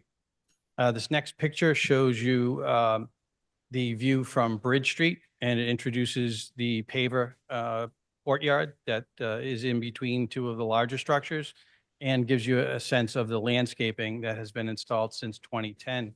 This continues up and down our property on Bridge Street, as well as on Chapel Street. This is the proposed plan for 56. It is 19 parking stalls. There will be a light colored paver parking stall on the left and the right. There'll be a pervious porous asphalt aisle down the middle. We have 6 trees. You can see they're located, 2 in the front, 2 middle, or towards the back, and then 2 at the very back. There'll be a black chain link vinyl fence that will also have a black screen that will go around the left side as well as the rear. And there is a short amount of chain link that connects or follows the retaining wall. The retaining wall will be installed behind the existing retaining wall. That's where it will be started. And then that existing retaining wall will be removed except for the northeast corner on this plan, because in order to replace that last section, we would potentially undermine the neighbor's property. In addition to the trees and the wall, you'll see that we have shrubs around the rear of the property under the tree growth and umbrella. And then we also have a bike rack to the back left corner of the parking. 16 bicycles would be able to be stored there. And then we have the pollinator garden, which is 10 feet by 20 in the middle. And then around the entire parking lot, from the front down the sides, you'll have a similar look with the daylilies. And that is a standard on most of our parking lots. And then this is some graphics that shows the parking lot. It doesn't depict the pavers in this particular plan, but there are pavers under the stalls. The left upper corner shows a graphic of what the new wall will look like. And then there's a view from in the bottom left corner from the adjacent parking lot that we own. Thank you. Thanks, Doug.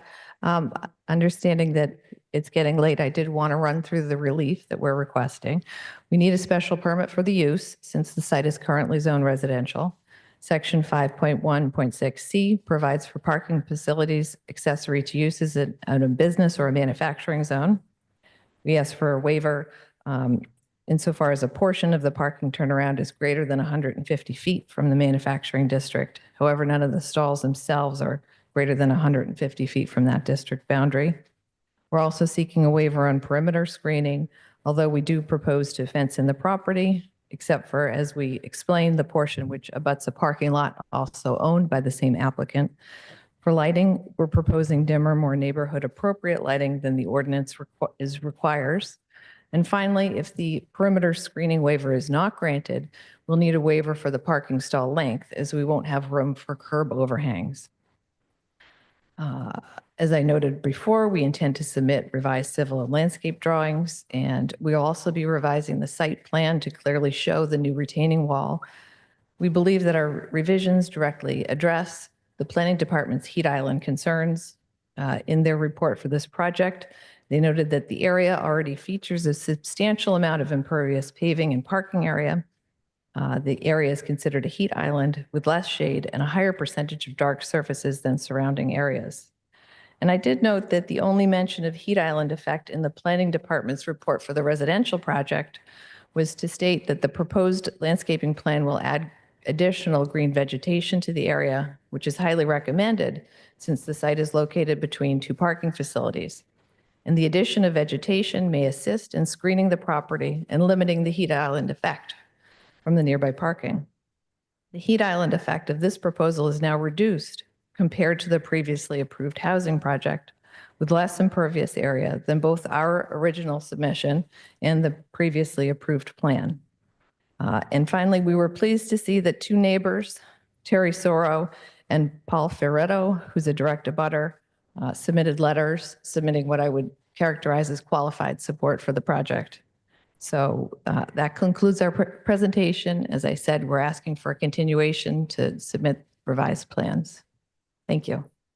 Thank you, Ms. Adams. I think that's a good idea to ask for a continuation. And if we'll hear from planning and from any neighbors who are speaking in the council, if there are any suggestions for them to consider while we go through this continuation and hold period, that would be helpful.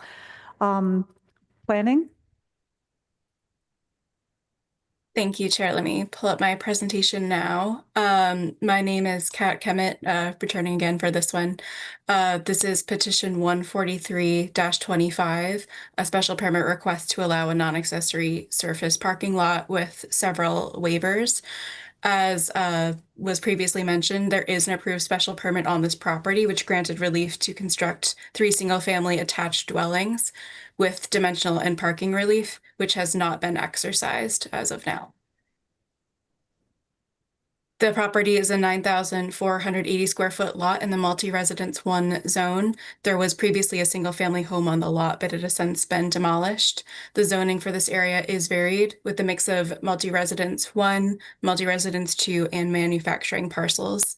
The area has residential uses including single, 2, and multifamily dwellings, several large parking lots, and the Chapel Bridge Park campus across the street, which was previously discussed.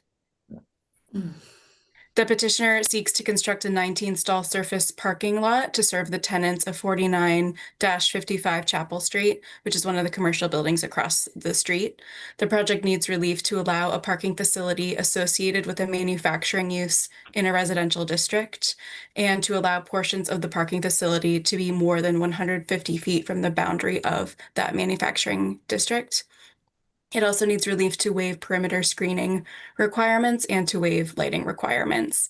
And as was previously mentioned, the project as proposed now does not require dimensional relief for the parking stall length, which is they're proposed to be 18 feet long. But if the perimeter screening is not waived, then they will need relief for the depth of the parking stalls. When reviewing this request, the council should consider the standard conditions, the standard criteria for special permits.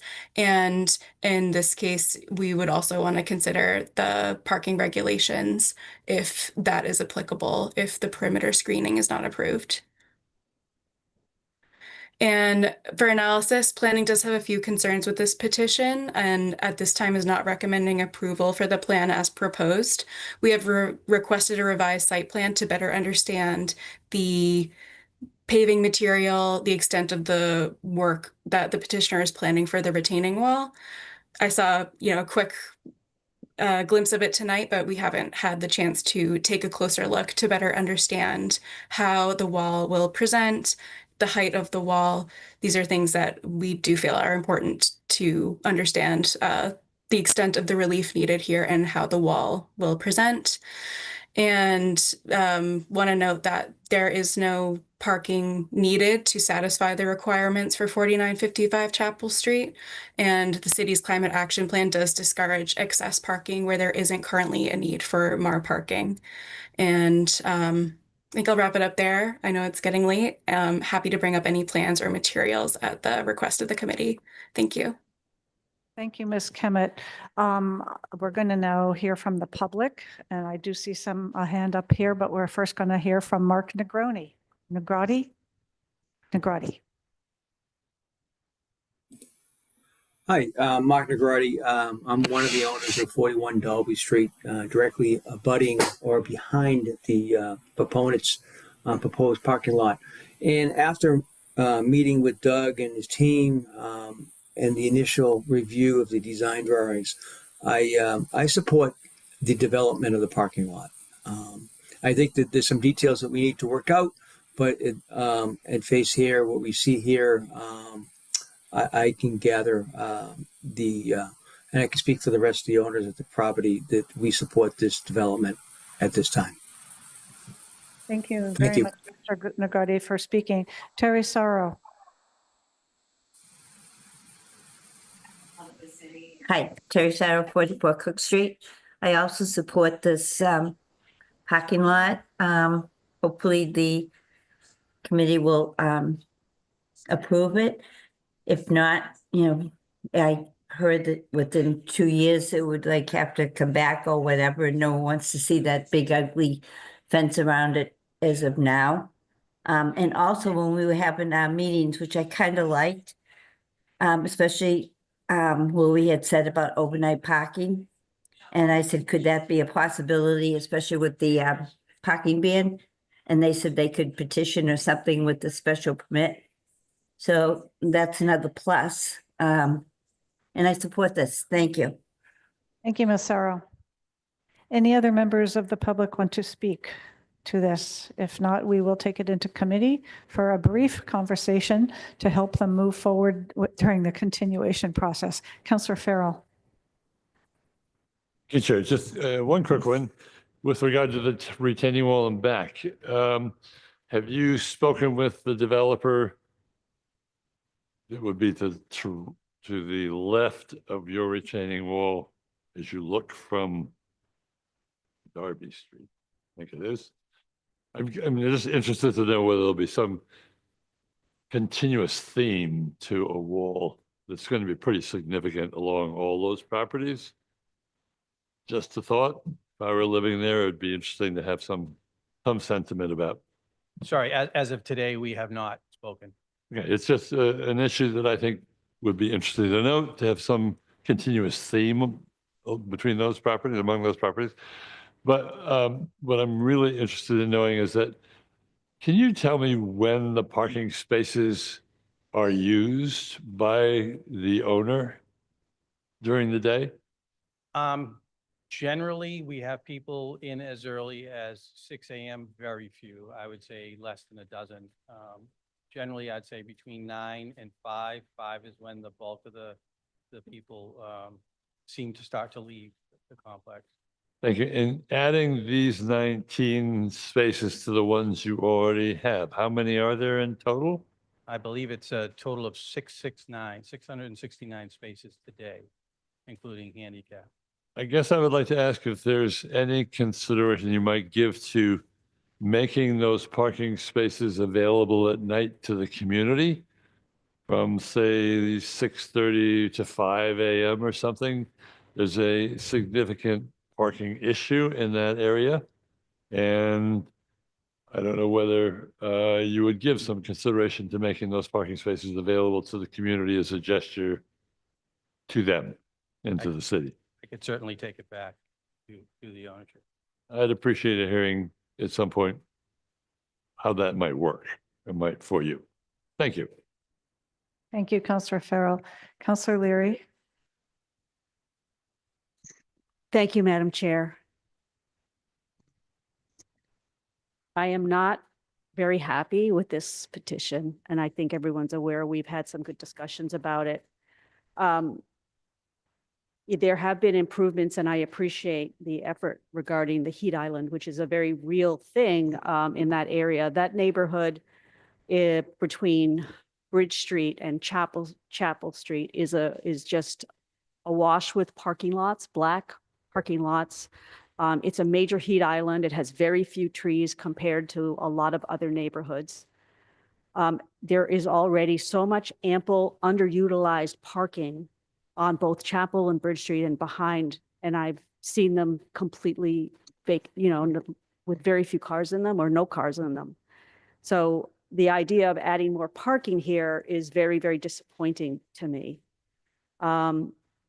So I know that with the existing parking lots that you have now, there's nothing stopping you from already sharing those with the neighbors. And I know that you do share with the church, but they are empty all weekend.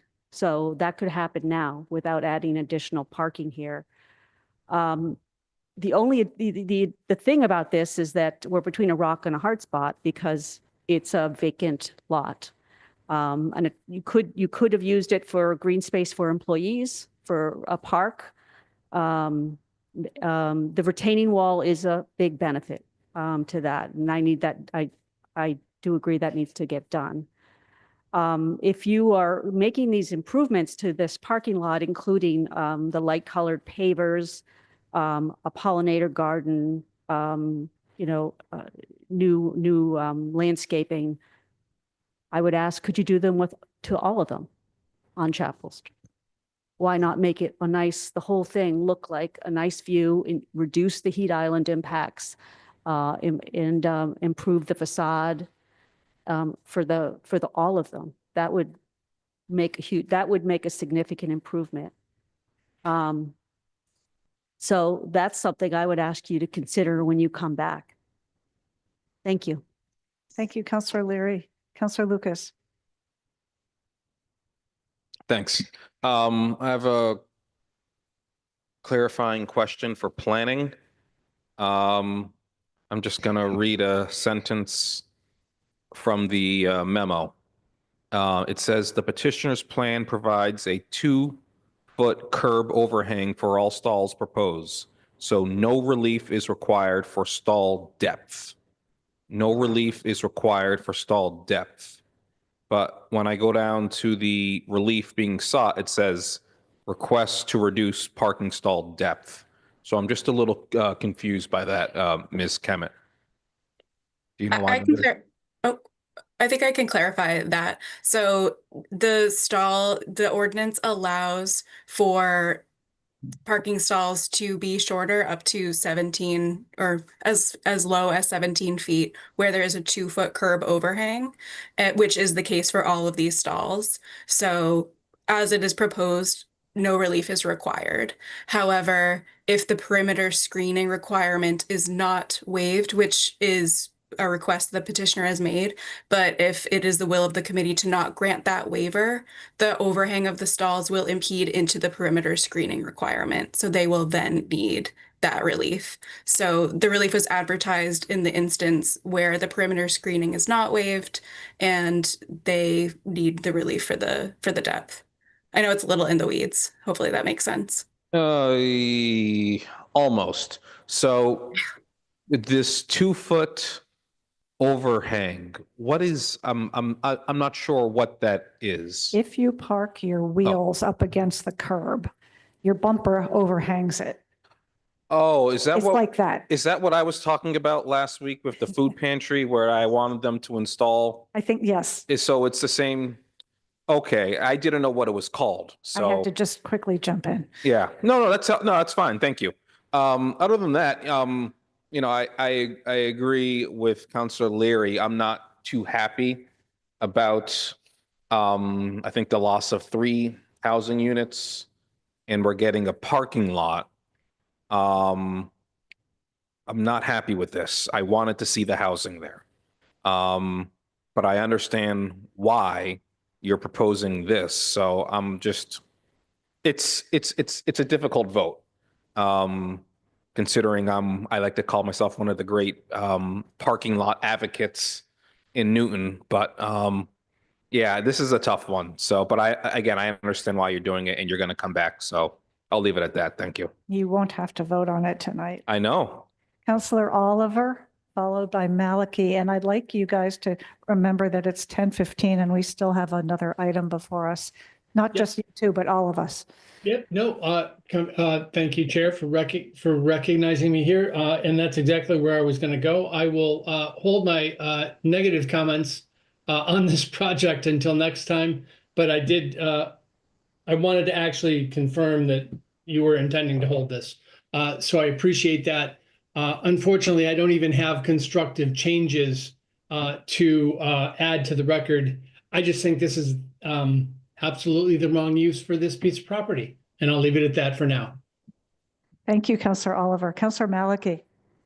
Yeah, I agree with a lot of the comments by Counselor Leary, and I'm not happy to see that they are doing the most parking spaces, ironically not needed, I guess, but 19 spaces is the most they can do without hitting 20, which would trigger interior tree planting requirements per the zoning code.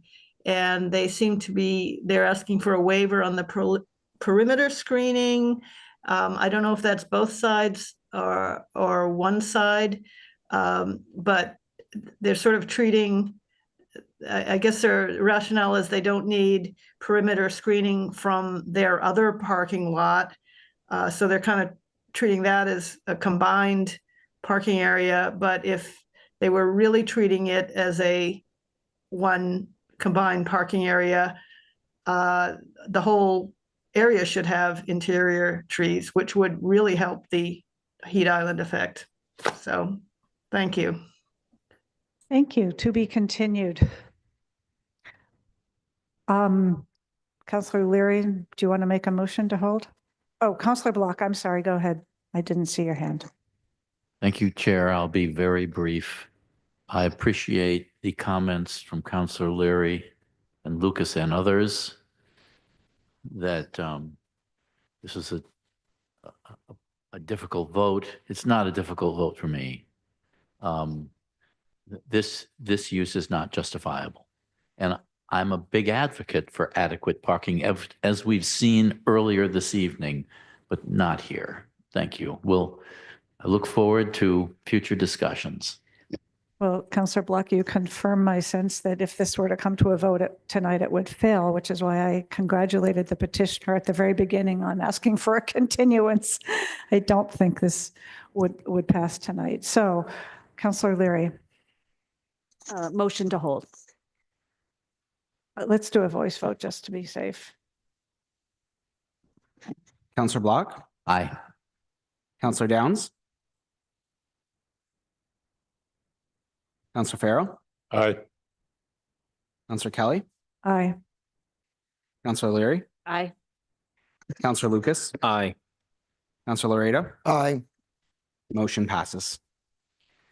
Thank you, everyone. And now I'd like to thank the Commodore Builder person who I didn't get the full name of for being gracious and allowing us to take that one first. Hello, Jim Mandeville. Good night, President Laredo. Jim Mandeville. Yes, Mandeville Sign Company. Excuse me? I'm with Mandeville Sign Company representing Commodore Builders.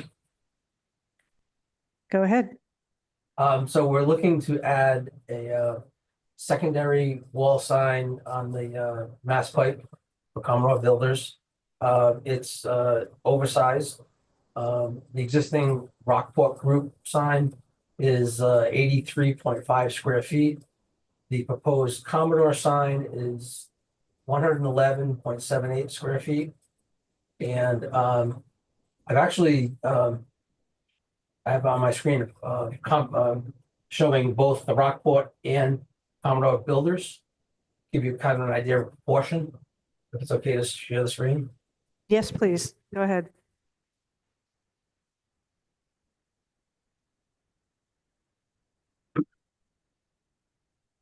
So the existing, excuse me, Rockport sign is roughly 2 foot by 41'9".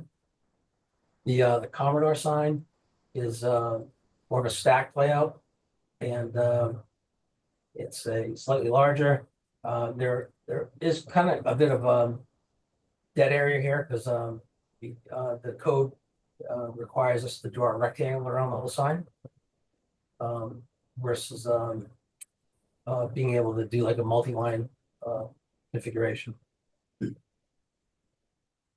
I feel the sign is appropriate for the wall size, but that is the question to the board. Okay. Is that it? Thank you, if it is. The graphic is very helpful. For me, looking at it, your sign looks smaller and more inconspicuous than the previously approved, the Rockport Group sign. Yeah, it does. I Shows you did that as I was waiting. I'm like, wow. visual, and that's your logo. And the reason you have dead spaces there, that's what your logo looks like. But so you're asking for a sign that's considered oversized, facing the Mass Pike. Yes. I'm going to ask if there are any members of the public who would like to speak to this. Oh, that's true. Well, we can hear from planning first. That's what we normally do. Okay. Joe? Sure. Good evening, Joe O'Donoghue. I'll be covering this petition, which is a petition for 1210, 1230 Washington Street. It's petition number 14425 and is a request to amend a previous special permit 315-22 to allow an oversized wall sign on the rear facade. For some neighborhood context, this is the southern side of 1230 1210-1230 Washington Street, facing towards the Pike. And as the petitioner has already shown you, that's a look at the current sign from Google. This is to allow an oversized secondary sign. Primary signs are allowed to go up to 100 square feet, where this one is approximately 112. The previous approved special permit had approval to go up to 87 square feet. So this one will be about 25 square feet larger than what was previously approved, which they'll need an amendment to pursue. Look at the criteria to consider is that the site is an appropriate location for the proposed secondary wall sign, that the proposed sign will not adversely affect the neighborhood, will not create a serious nuisance or hazard to vehicles or pedestrian, that access to sites over street is appropriate for the types and numbers of vehicles involved, and that the proposed exceptions to the sign ordinance should be permitted and are appropriate due to the nature of the use of the premises, the architecture of the building, or their location with reference to the street is such that exceptions are in the public interest. And that's it for my presentation. Thank you, Mr. O'Donoghue. Are there any members of the public, any travelers on the Mass Pike, for instance, who would like to speak to this petition? Or people who live across the street or who are nearby? Yeah, I know. Anyone still awake at 10:22 p.m.? I don't see any, so let's hear from the councilors. Councilor Lucas. Thank you, Chair. And Mr. O'Donoghue, you are the bravest person in the world that you took a picture of the building from the Mass Pike. So, but all right. Yeah, this is one of these sign ordinances where we've approved a couple this term. And quite frankly, I don't understand our sign ordinance that well. I don't know why the sign that we're looking at requires a special permit within its location. This is fine. And when ready, I'll close the public hearing and move for approval because it's in Ward 3. Thank you. Anyone else like to speak? Councilor Farrell. Thank you. I would just like to say I think it's a handsome sign.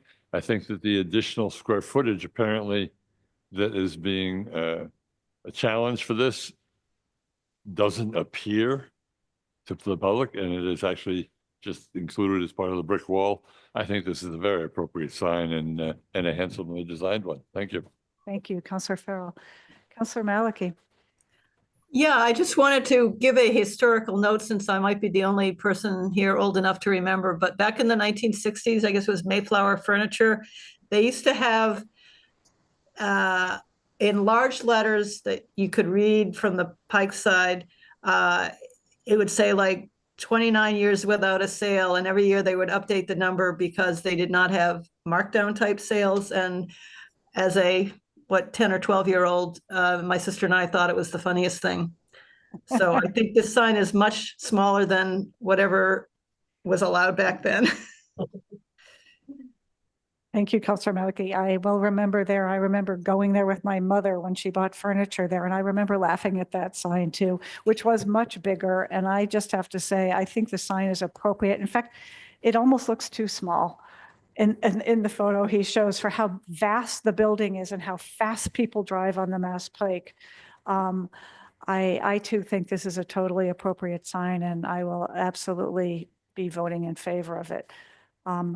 Anyone else, or we're going to take up the motion that Counselor Lucas is making?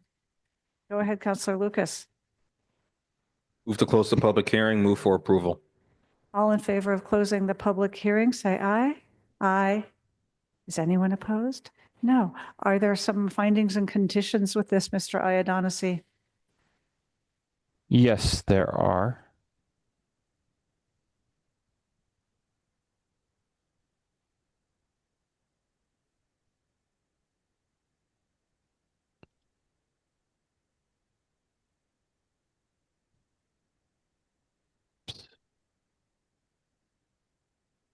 Apologies. There we go. Oh, it was on the wrong screen. I apologize. The proposed findings are that the site in the Business 1 zone is an appropriate location for the proposed oversized secondary sign, as it is located facing towards the Massachusetts Turnpike, making it more visible to vehicles traveling at higher speeds. That the proposed oversized secondary sign will not adversely affect the neighborhood, as the proposed sign will not be visible from local pedestrian vehicular traffic along Washington Street and in the vicinity of the West Newton Village Center. That the proposed oversized secondary sign will not create a nuisance or serious hazard to vehicles or pedestrians, as it is wall mounted and will not block any vehicular or pedestrian sightlines. That access to the site over streets is appropriate for the types and numbers of vehicles involved, as no changes to vehicle circulation, parking, or site access are proposed or warranted. And lastly, that the proposed exceptions to the sign ordinance should be permitted and are appropriate due to the nature of the use of the premises, the architecture of the buildings, or their location with reference to the street is such that exceptions are in the public interest. For approval, there is just plan referencing for the sign plan, showing the location where that sign will be posed on the rear elevation, as well as showing those sign dimensions on a later page, the standard building permit condition, and then for the certificate of occupancy, it's a statement by the sign professional, as well as it'll be a site visit by planning to confirm that as well. Thank you, Mr. Iadonisi. We'll take a vote. Counselor Block, Aye. Counselor Downs, Counselor Farrell, Aye. Counselor Kelly, Aye. Counselor Leary, Aye. Counselor Lucas. Thank you, Mr. Matthews. It's been a good ride. Aye. Motion passes. We're adjourned. Thank you. Thanks, everyone. Drive safely.